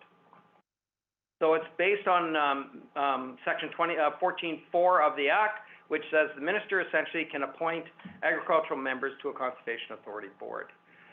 It also, in 14.401 through A to D, it says what they can and what they can't do. What an agricultural member can't do is they can't vote on enlarging, amalgamating, or dissolving authority, and they can't vote on anything relating to a budgetary matter. I believe the logic behind that is because the agricultural member is not representing a municipality that provides funds, and therefore that agricultural member doesn't vote on that. So the ads were posted for 2 weeks. The minister can appoint from whatever pool there is. That's Minister Piccini, and he has every full discretion. He can even appoint somebody that doesn't apply. He can appoint whoever he wishes. And we are asking province a number of questions because we want to make sure that there isn't a conflict of interest if somebody applies that is currently under charges under our Conservation Authorities Act or something like that. We have not received that information from the ministry yet, and the person would be, once the minister appoints them, they are a member of this board. Their per diem rates are $150. The ministry pays those rates, not the board. They looked across the province. Our per diem rates are $65. And the maximum is $150. If they only do 3 hours, they would get half that. And the qualifications are the person that's appointed must be a resident of our watershed, and they must have knowledge and experience in the ag sector. And I'm not sure 100% sure what that means, but that's the way it's stated on the application process. They're accountable to the province, but they are accountable to the bylaws and to the roles, responsibilities, the ethical directives, and the conflict of interest directives that the boards currently have in their bylaws. So they are responsible to act in a manner that is expected of any board member. What can they do? They basically can do anything except for, I would assume they couldn't be, if the board had a finance committee, they couldn't probably be on that or chair it, but they can be the chair or the vice chair, and they can participate on any committee of the Conservation Authority. They are voting like any other member. We don't understand what budget-related matters mean, and we're trying to get some more information from the province on that, to be clear.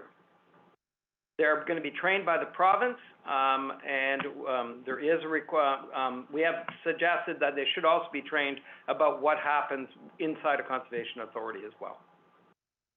So that's my presentation. Mr. Chair, if there are questions regarding levying or fee structure, I would entertain those with your approval. Of course. Thank you very much for the presentation. Are there any questions or comments? Seeing none? Mr. Chair, Hugh, I believe. Sorry, Hugh. Go right ahead. Through your chair to, sorry, Mark.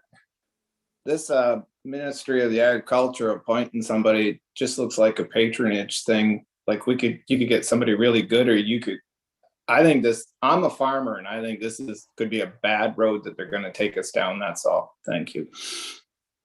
Mr. Chair, may I speak? Please do, and then we have a couple other speakers. In the general meeting, annual general meeting of the Lake Simcoe, or Lake St. Clair region this morning, the board passed a resolution asking the minister not to appoint a member. Camera is on, just to warn you.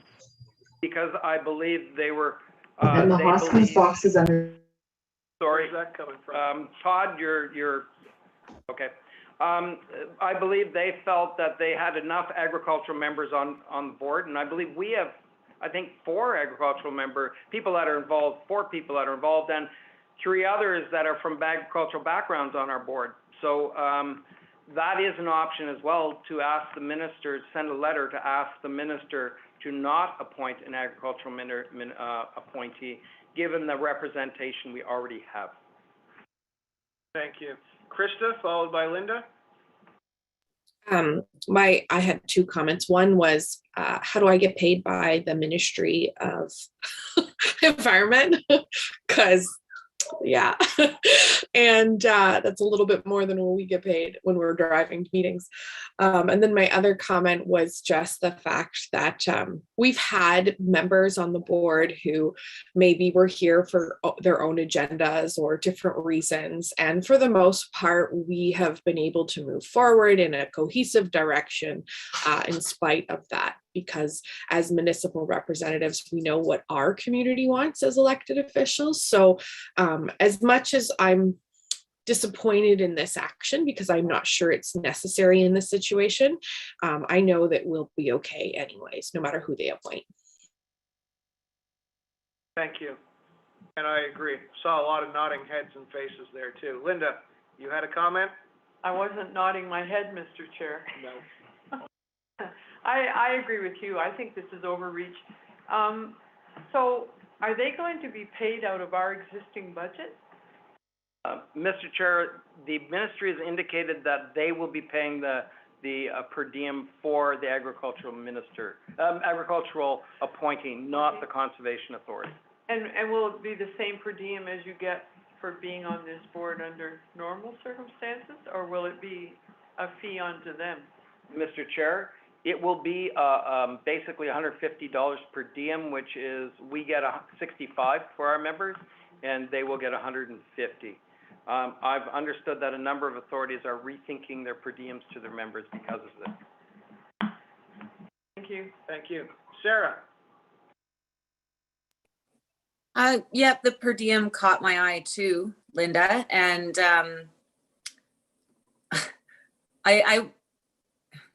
I've spoken out about this for police boards as well. I don't actually like how much people get paid to sit on these boards. I'm comfortable with what we have.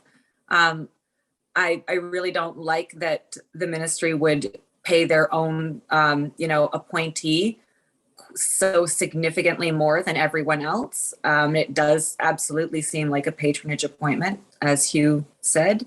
So I'm perfectly comfortable with the amount that we're reimbursed right now.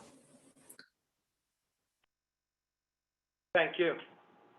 Any other questions or comments? JJ, and then followed by Mike. At this point, I'm just an observer here, but everything I've seen in this board, everybody's really dedicated. And it feels as though the province is saying, we don't know what we're doing, and what we're doing has been inadequate. It just feels a little bit like an insult to me. Now I'm nodding. I hear that, yes. Mike, go ahead. Yeah, I'm quite concerned about the appointment as well. And I think a lot of the changes that were initiated to the conservation authorities that we're fighting through were brought about because of some disgruntled landowners.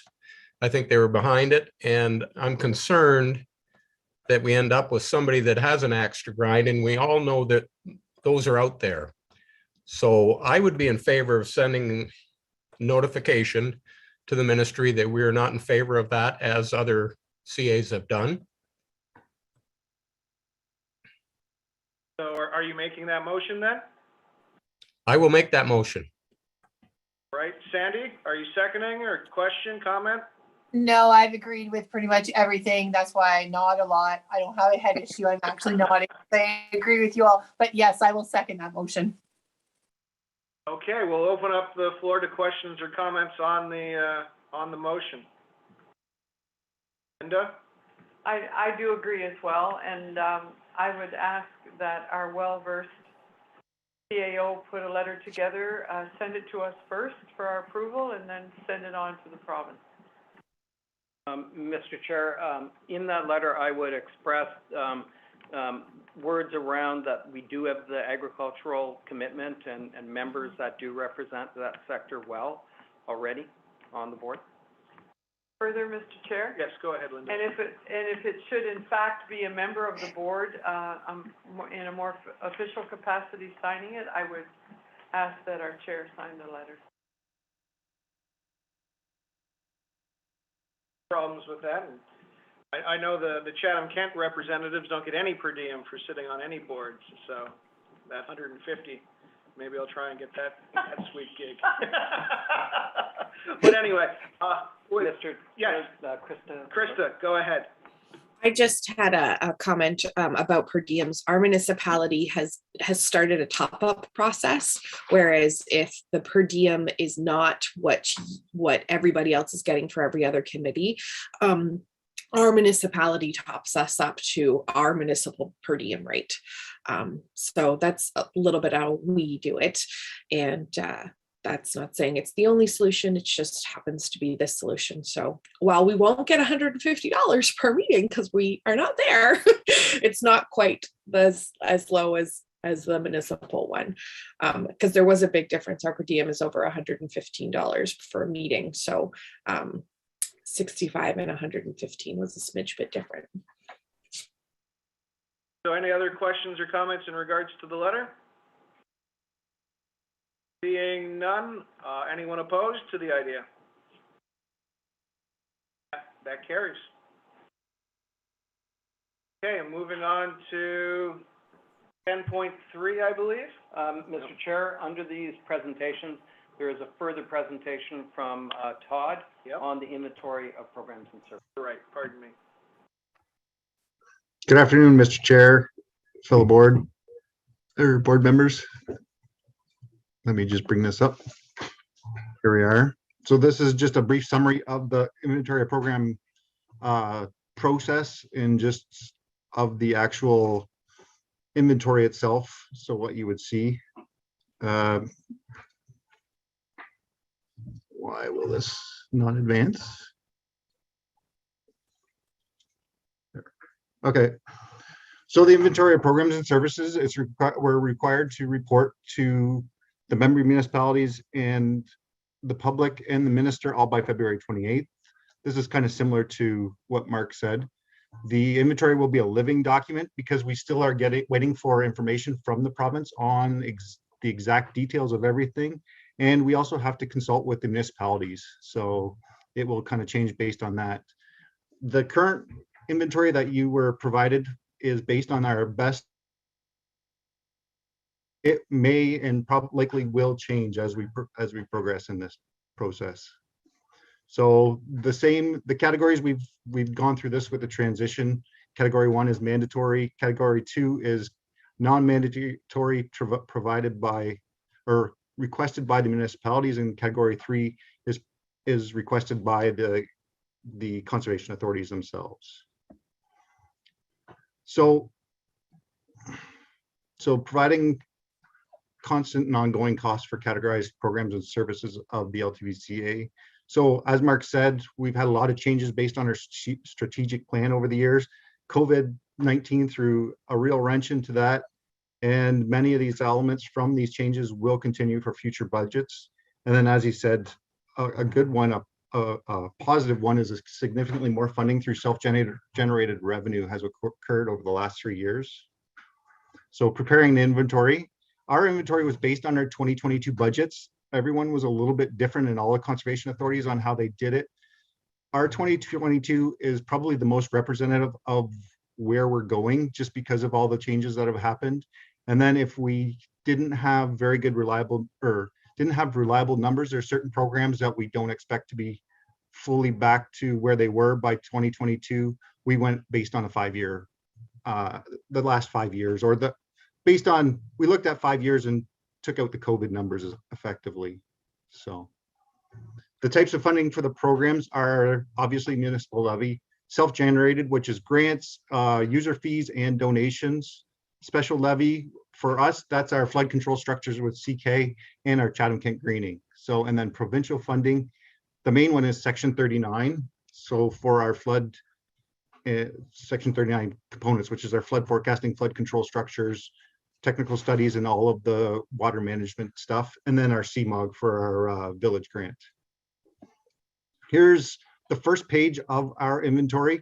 And just to kind of go through the look of it. So the first at the top, we'll just go through the descriptions and stuff. So LTVCA codes is more or less how we identify the programs in our own GL and as our own authority.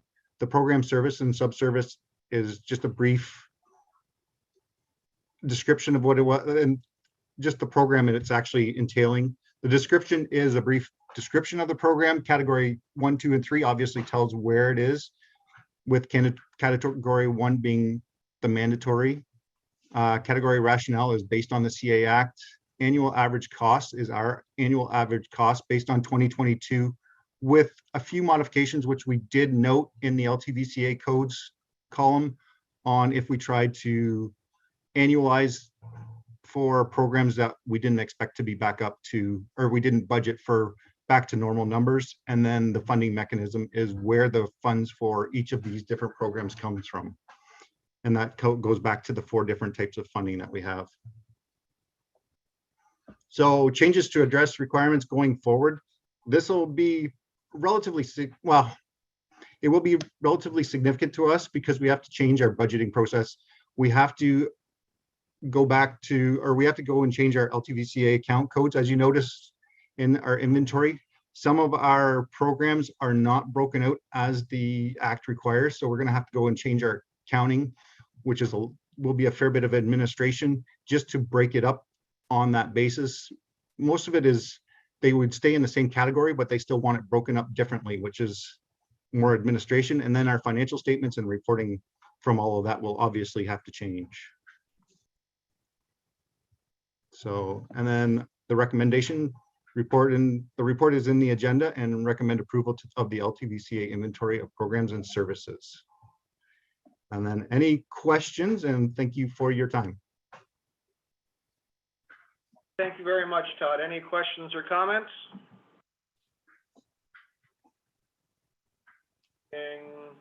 Seeing none. Now we'll move on to 10.3. Presentation by Val in regards to Bill 229.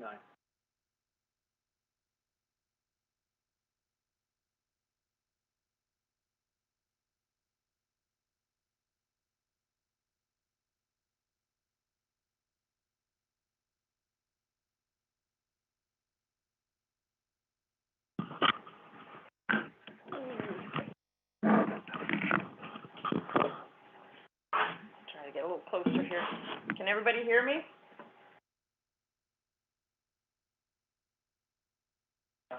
We can hear you. Can people, the board hear you? Can everybody hear me? Yep. Perfect, thank you.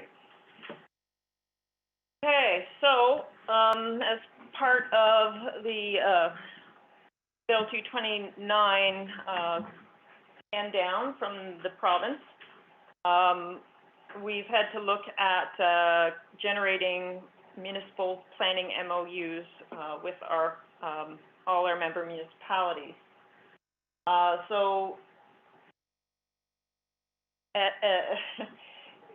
I have a different date than what Mark did. I have that all MOUs have to be done by January 1st, 2024. So we'll have to confirm that at another date. So we started work on those. We basically started using the generic MOU that Conservation Ontario had generated for our use. We actually got together with staff from Kettle Creek as well as talked to a couple of our Elgin County planners about the MOU and just roughly, you know, what we were starting to work on. So we're trying to keep our MOU kind of consistent between the CAs so that we're not having so many different ones, and maybe with shared municipalities, we can actually have one agreement signed by all parties instead of having separate MOUs for individuals. So we sought review of the draft, the very draft MOU from our neighboring CAs. We did not get anything back, any feedback, until after we had submitted the draft MOU to our member municipalities, the planners in those departments.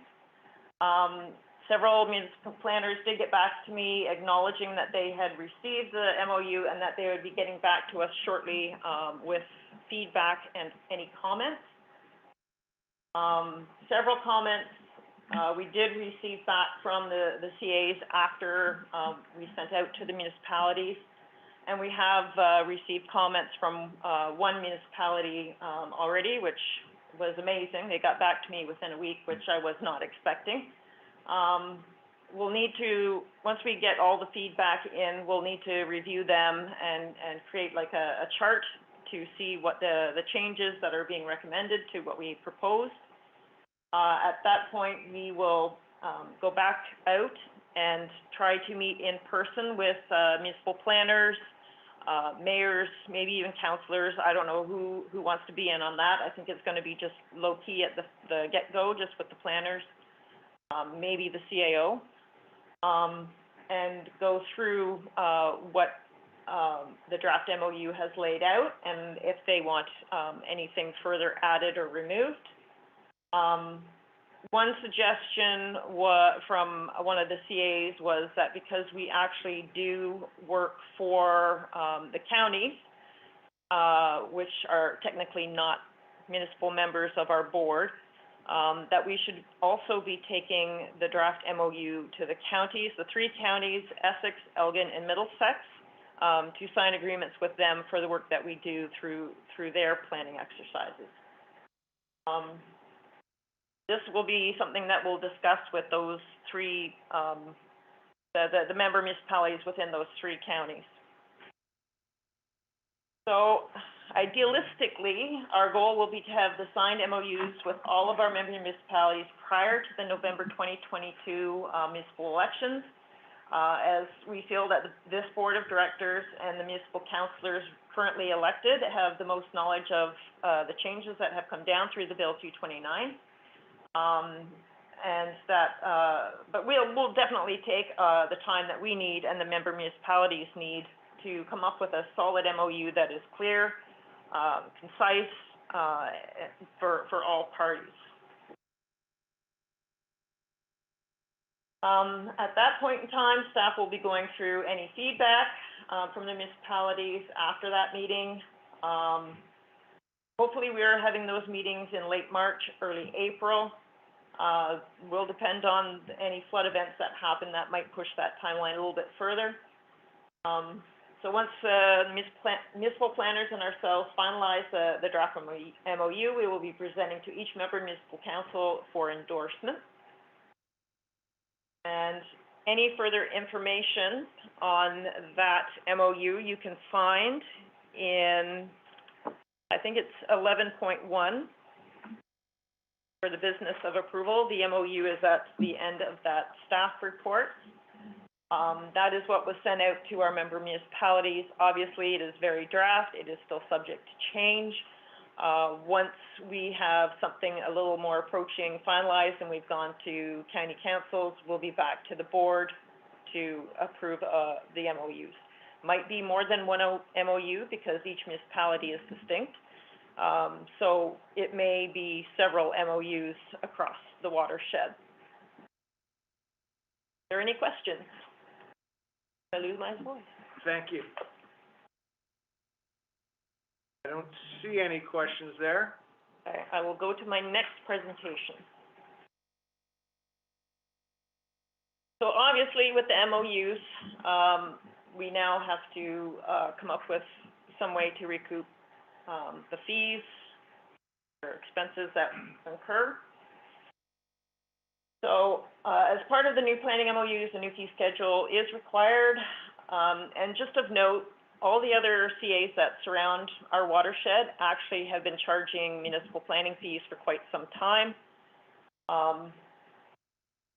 We never felt, like the board never felt that we should be charging fees for plan review for our member municipalities. It was felt that the Section 39 funding from the province helped offset those costs.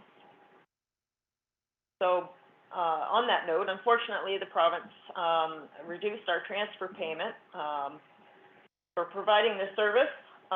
So we're not recuperating the costs as we have in the past. And as probably everybody on our board knows, our workload has increased substantially. I don't think I have done as many plans of subdivisions 30 years of my career that I have in the last 2. So definitely, it's definitely changing. The landscape is changing. People are shifting and moving. So we have to take into account those changes.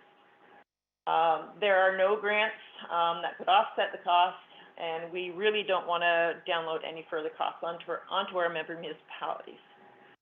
So we're going more with the user pay principle. So as a result, a new fee schedule has been generated, and we reviewed our neighboring CA's planning fee schedules. You can find them in 11.2 at the back. So I did Essex, St. Clair, Upper Thames, and Kettle Creek. Kettle Creek was kind of unique. They have a different system. But the remainder, we looked at them, and we decided that IRCA would probably be the best fee example to follow. It is kind of on the lower range of all the others that surround us. So we figured if we start on the low side and then we keep track, if we notice that we're spending more time on any particular component, then at that point in time, we'll have to come back and adjust fees accordingly. So the final schedule will be brought back to the board after the municipalities have reviewed what we are proposing. Any questions? Thank you. Are there any questions from the board?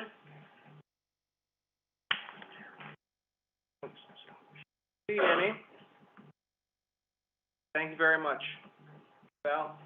We will move on to 10.4 with a presentation on the magic of lights, and we'll go to Randall Van Wagner.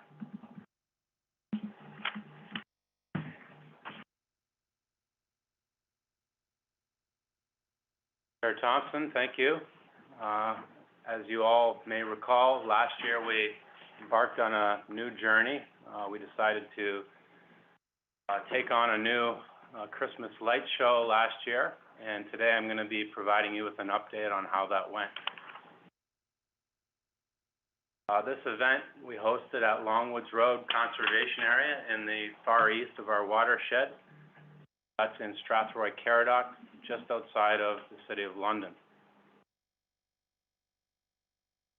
The event set up late October and took about 3 weeks to set everything up. The Magic of the Lights crew had about 8 people on staff every day for 5 days a week for those 3 weeks to set all the lights and displays up. And once up, it ran for about 40 days, 7 days a week. Magic of the Lights business operates in 19 other cities across North America, 2 of which are in Ottawa and Edmonton. A big budget this year, $500,000 went into this. I'm happy to report that we were #1 in Canada with 35,000 vehicles going through our conservation area. Oh my. The interesting image, this shows the ticket sales. Obviously, London was the big draw, but look further east, sales out of Toronto, Burlington, Sarnia, Chatham, and Grand Bend. And from our perspective, quite a lot in our own watershed, which is key because we want these people to come back to our property throughout the rest of the year. Over 1 million LED lights, and you can see that picture there of the vehicle. This is part of the reason they chose Longwoods, because we have a 2.5 kilometer road that goes right off Longwoods Road and out the back service entrance, so it was ideal for one-way traffic. Prices range from $28 per car, and we had over 50 buses, a lot of them from retirement homes at $55 per bus. About 20 to 30 minutes to drive through the whole display. A lot of money went into advertising this event. There was paid advertisements on Google and Facebook with over 1 million views. And I'm happy to report that they advertised that this was at Longwoods Road Conservation Area. Promo for us, as well as CTV News being on site with interviews and many radio interviews as well. And totaling that, over 1.5 million people got to see that this was hosted at Longwoods Road. Great PR, not sure we've ever come close to those numbers. Some other good, feel-good deliverables. Pictured here is Dwayne Anton. He worked for us last year, hired on by Magic of the Lights. Positions were posted at the 4 Indigenous communities in our watershed, and 3 residents from Oneida Nation of the Thames were hired on. Another nice surprise was Middlesex Tourism. They organized 5 nights of free busing for low-income families. This was run out of White Oaks Mall in London, and they bussed full loads of people out to Longwoods to see the show. Many good articles written, and another good deliverable, $10,000 was donated to the United Way on behalf of the Magic of the Lights show. And we too tried to capitalize on this. We partnered with area realtor Jeff Nethercott, pictured here, and we produced a 1-page handout that advertised our up-and-coming education programs antidote, and we handed out 5,000 of these to attendees, or I should say, Magic of the Lights staff handed these out at the gate when they entered. As well as our guidebooks, we printed off an extra 4,000, and again, their staff handed these out, and we're hoping to capitalize and promote our other properties and get people to come back to our different conservation areas throughout. I have to give a shout out to Vance Stark. He's our Eastern District Supervisor, and without him being on site, this event would not have happened. He did a great job. And something really neat here I wanted to show was the chat room that Vance created through WhatsApp. And this was great because on any given day, they had 8 of their staff with ours. So I would get to see all these conversations, and real relief to know that all the issues were being resolved quickly. So thank you for that, Vance. And many other staff were involved as well. We did learn some lessons, being our first crack at this. It was an excessive amount of calls that our staff had to deal with, so thank you, Agnes, Allison, Callie, and Bonnie for processing those messages. Did end up putting a website link to redirect those inquiries. There was some repairs and damage to the roads that are needed, mainly just the shoulder of the roads, but Magic of the Lights is going to pay for the repairs of those this coming spring.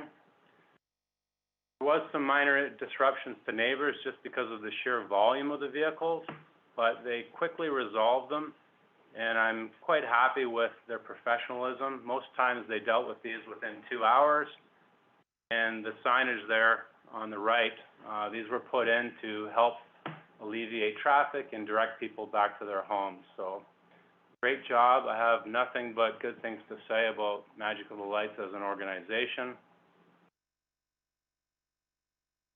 When we got into this project, the main concern for us was the impact on wildlife. I did call Ottawa. They hosted a similar event at Wesley Park, and they reported no wildlife issues. Deer actually avoided the area, and once the show was done around 10 p.m. at night, nocturnal animals still had enough time to hunt and forage through the remaining of the evening. So we experienced no wildlife issues. We did conduct an environmental site assessment by our staff in the fall, and we will be doing a follow-up assessment this spring. We did have a cool visitor. The picture there is of a barred owl, a beautiful bird, not often seen. It did show up at the light show and rested on one of the displays, so all the visitors loved it for that day it was there. As far as the financials, we did play it safe. This being our first year, we asked for $8,000 cash for the aerial rental. We were compensated for our snow removal and our work on the project, as well as fuel. So, approximately $15,000 was generated. But now that we've successfully hosted this event and shown that we can pull off a large-scale project like this, I think we're in the driver's seat renegotiating. Some things to consider, we might opt for a percentage of vehicle sales, and so I just put a couple examples here. $25 per car. If we were to get 25,000 vehicles, that would equate to about $25,000 in cash. That money could go back into Longwoods, perhaps upgrades to the resource center or infrastructure in the property. It would be nice for every attendee to get one of our conservation area brochures. Then again, we can capitalize and hopefully generate more revenue through our annual permits. Another thing to consider is the hydro. To run this event, several generators are needed. I believe there was at least 5. So there was talk that they might upgrade the hydro for us. If that's the case, then less generators are needed. And that also could help out with other events that we might host. Just another idea, perhaps new signage. The resource center is a little bit dated on the outside and could use a new sign there as well. So lots of things to consider. All in all, I think it was a success. No major hiccups. Many staff were involved in this, so I would like to thank them for their support. Is there any questions? I'll open it up now for any thoughts or concerns on this. Yep, thank you very much, Randall. While we're getting that screen all taken care of, there we are. Questions or comments? Linda? Thank you, through you, Mr. Chair. Way to go, Randall.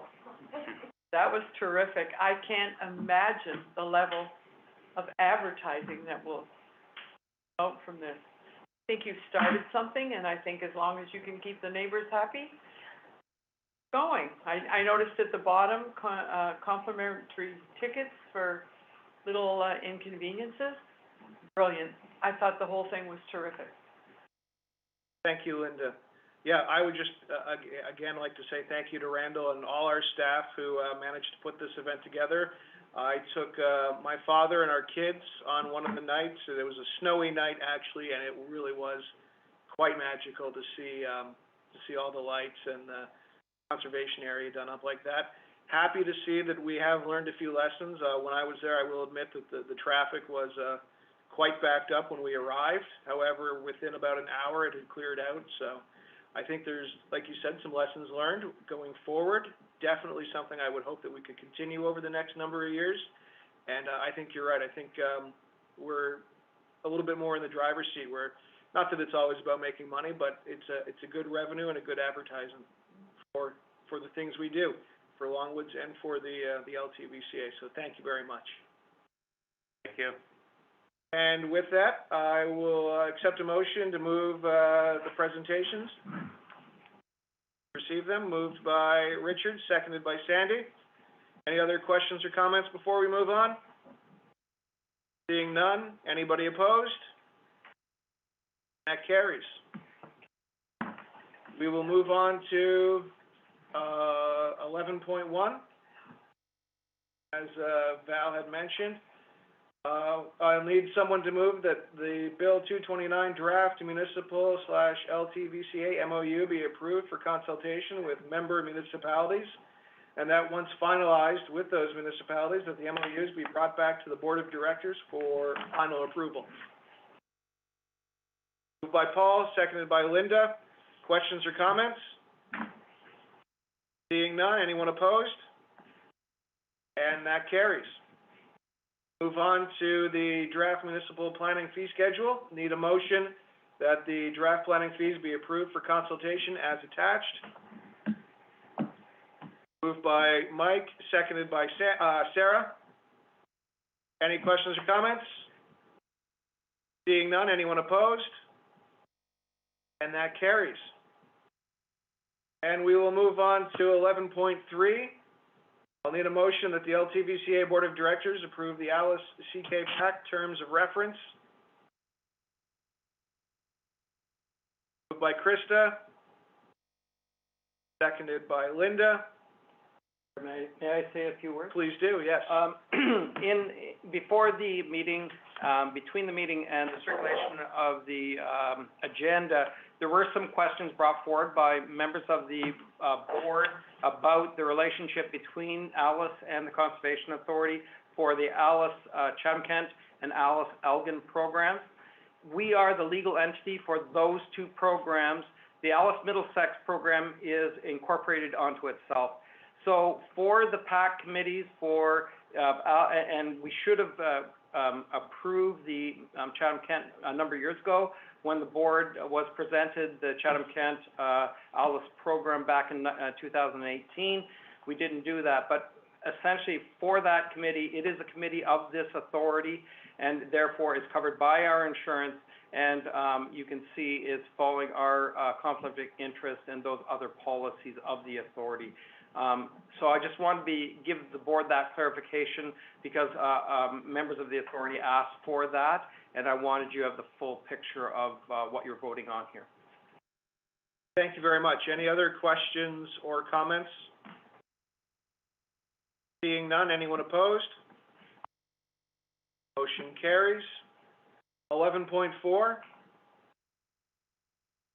The LTVCA Board of Directors approved the Alice Elgin PAC terms of reference, and the LTVCA appoints a board member to sit on that committee. I think we were going to... Yeah, Mr. Chair, if I may. Yes. The Alice Elgin program requests that a member from one of the three municipalities in Elgin sit on that PAC committee. It was felt that the members from Southwold, West Elgin, or Dun, which would want to know quite a bit more about the program before they would, anybody would want to sit on that. So what we'll be doing is sending out some information to those three members, and then in April we can determine if one of the members wishes to sit on that PAC committee.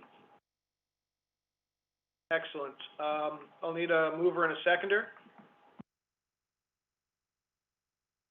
By Hugh, seconded by Sarah. Any other questions or comments? Being none, that carries. Right along. 11.5, inventory of programs and services. Need someone to move that the Lower Thames Valley Conservation Authority Inventory of Programs and Services dated February 16th, 2022 be approved. And further, that the LTVCA Inventory of Programs and Services be posted to the website and provided to member municipalities and the province by February 28th. Moved by Mike, seconded by Sandy. Questions or comments? Seeing none. Anybody opposed? And that carries. Moving on to 12.1. I'll need someone to move that the LTVCA, sorry. Mr. Chair, that report we did receive it yesterday. Yesterday we figured out how to get the report. The only problem is it's over 200 pages, and we can't send it to you given the format it's in. It's too big. So we will have to convert that format. The important thing is to have the motion to put the report on the table. You will get it within the next couple of days. There will be a full presentation to the board in April on that report because it's fundamental to both the municipalities' policies on the lakeshore and to our regulations. But there will be a full report, and you will have the report at least a month and a half prior to us reviewing it with you in April. We'll need a motion to move that. Linda and Paul, any other questions or comments? Linda. Thank you. Further to this report, through you, Mr. Chair, are you expecting results of the report, Mr. Peacock? Because percentages were taken. I was involved in one of the in-cameras, and percentages were taken, and I'm hoping that that's reported to you as well. Mr. Chair, there will be results from the consultation in the report. The report has will have a number of recommendations. The report really is the technical piece behind it. Those recommendations will lead to the formulation of policies both by the municipality and the Conservation Authority. The policies are not in the report. All there are recommendations that the policies will address. And there will be a full process to implement policies of public consultation once we get to that. It's really the technical portion and the comments that there were public meetings yesterday or the day before, that, and those will also be provided to the board. Thank you. Thank you. Any other questions or comments? Seeing none, anyone opposed? And that carries. 12.2. Need someone to move that the Conservation Authorities Act Changes Bill 229 Phase 2 Regulations Report be received for information purposes. Krista and Richard, any other questions or comments? Seeing none, anyone opposed to receiving that? Seeing none, that carries. We will move on to the CAO's report. Someone to move that the CAO Secretary Treasurer report be received for information. Linda, moved by Linda. Seconded by Paul. Thank you, Paul. Questions or comments? Anyone opposed to receiving that? Seeing none, that carries. We'll move on. Where is it? Business for information. There we are. Need a mover to accept the business for information items 12.4 to 12.10 be received for information. By Mike, seconded by Linda. Any questions or comments out of that? Seeing none. Anyone opposed? And that carries. We'll move on to 13.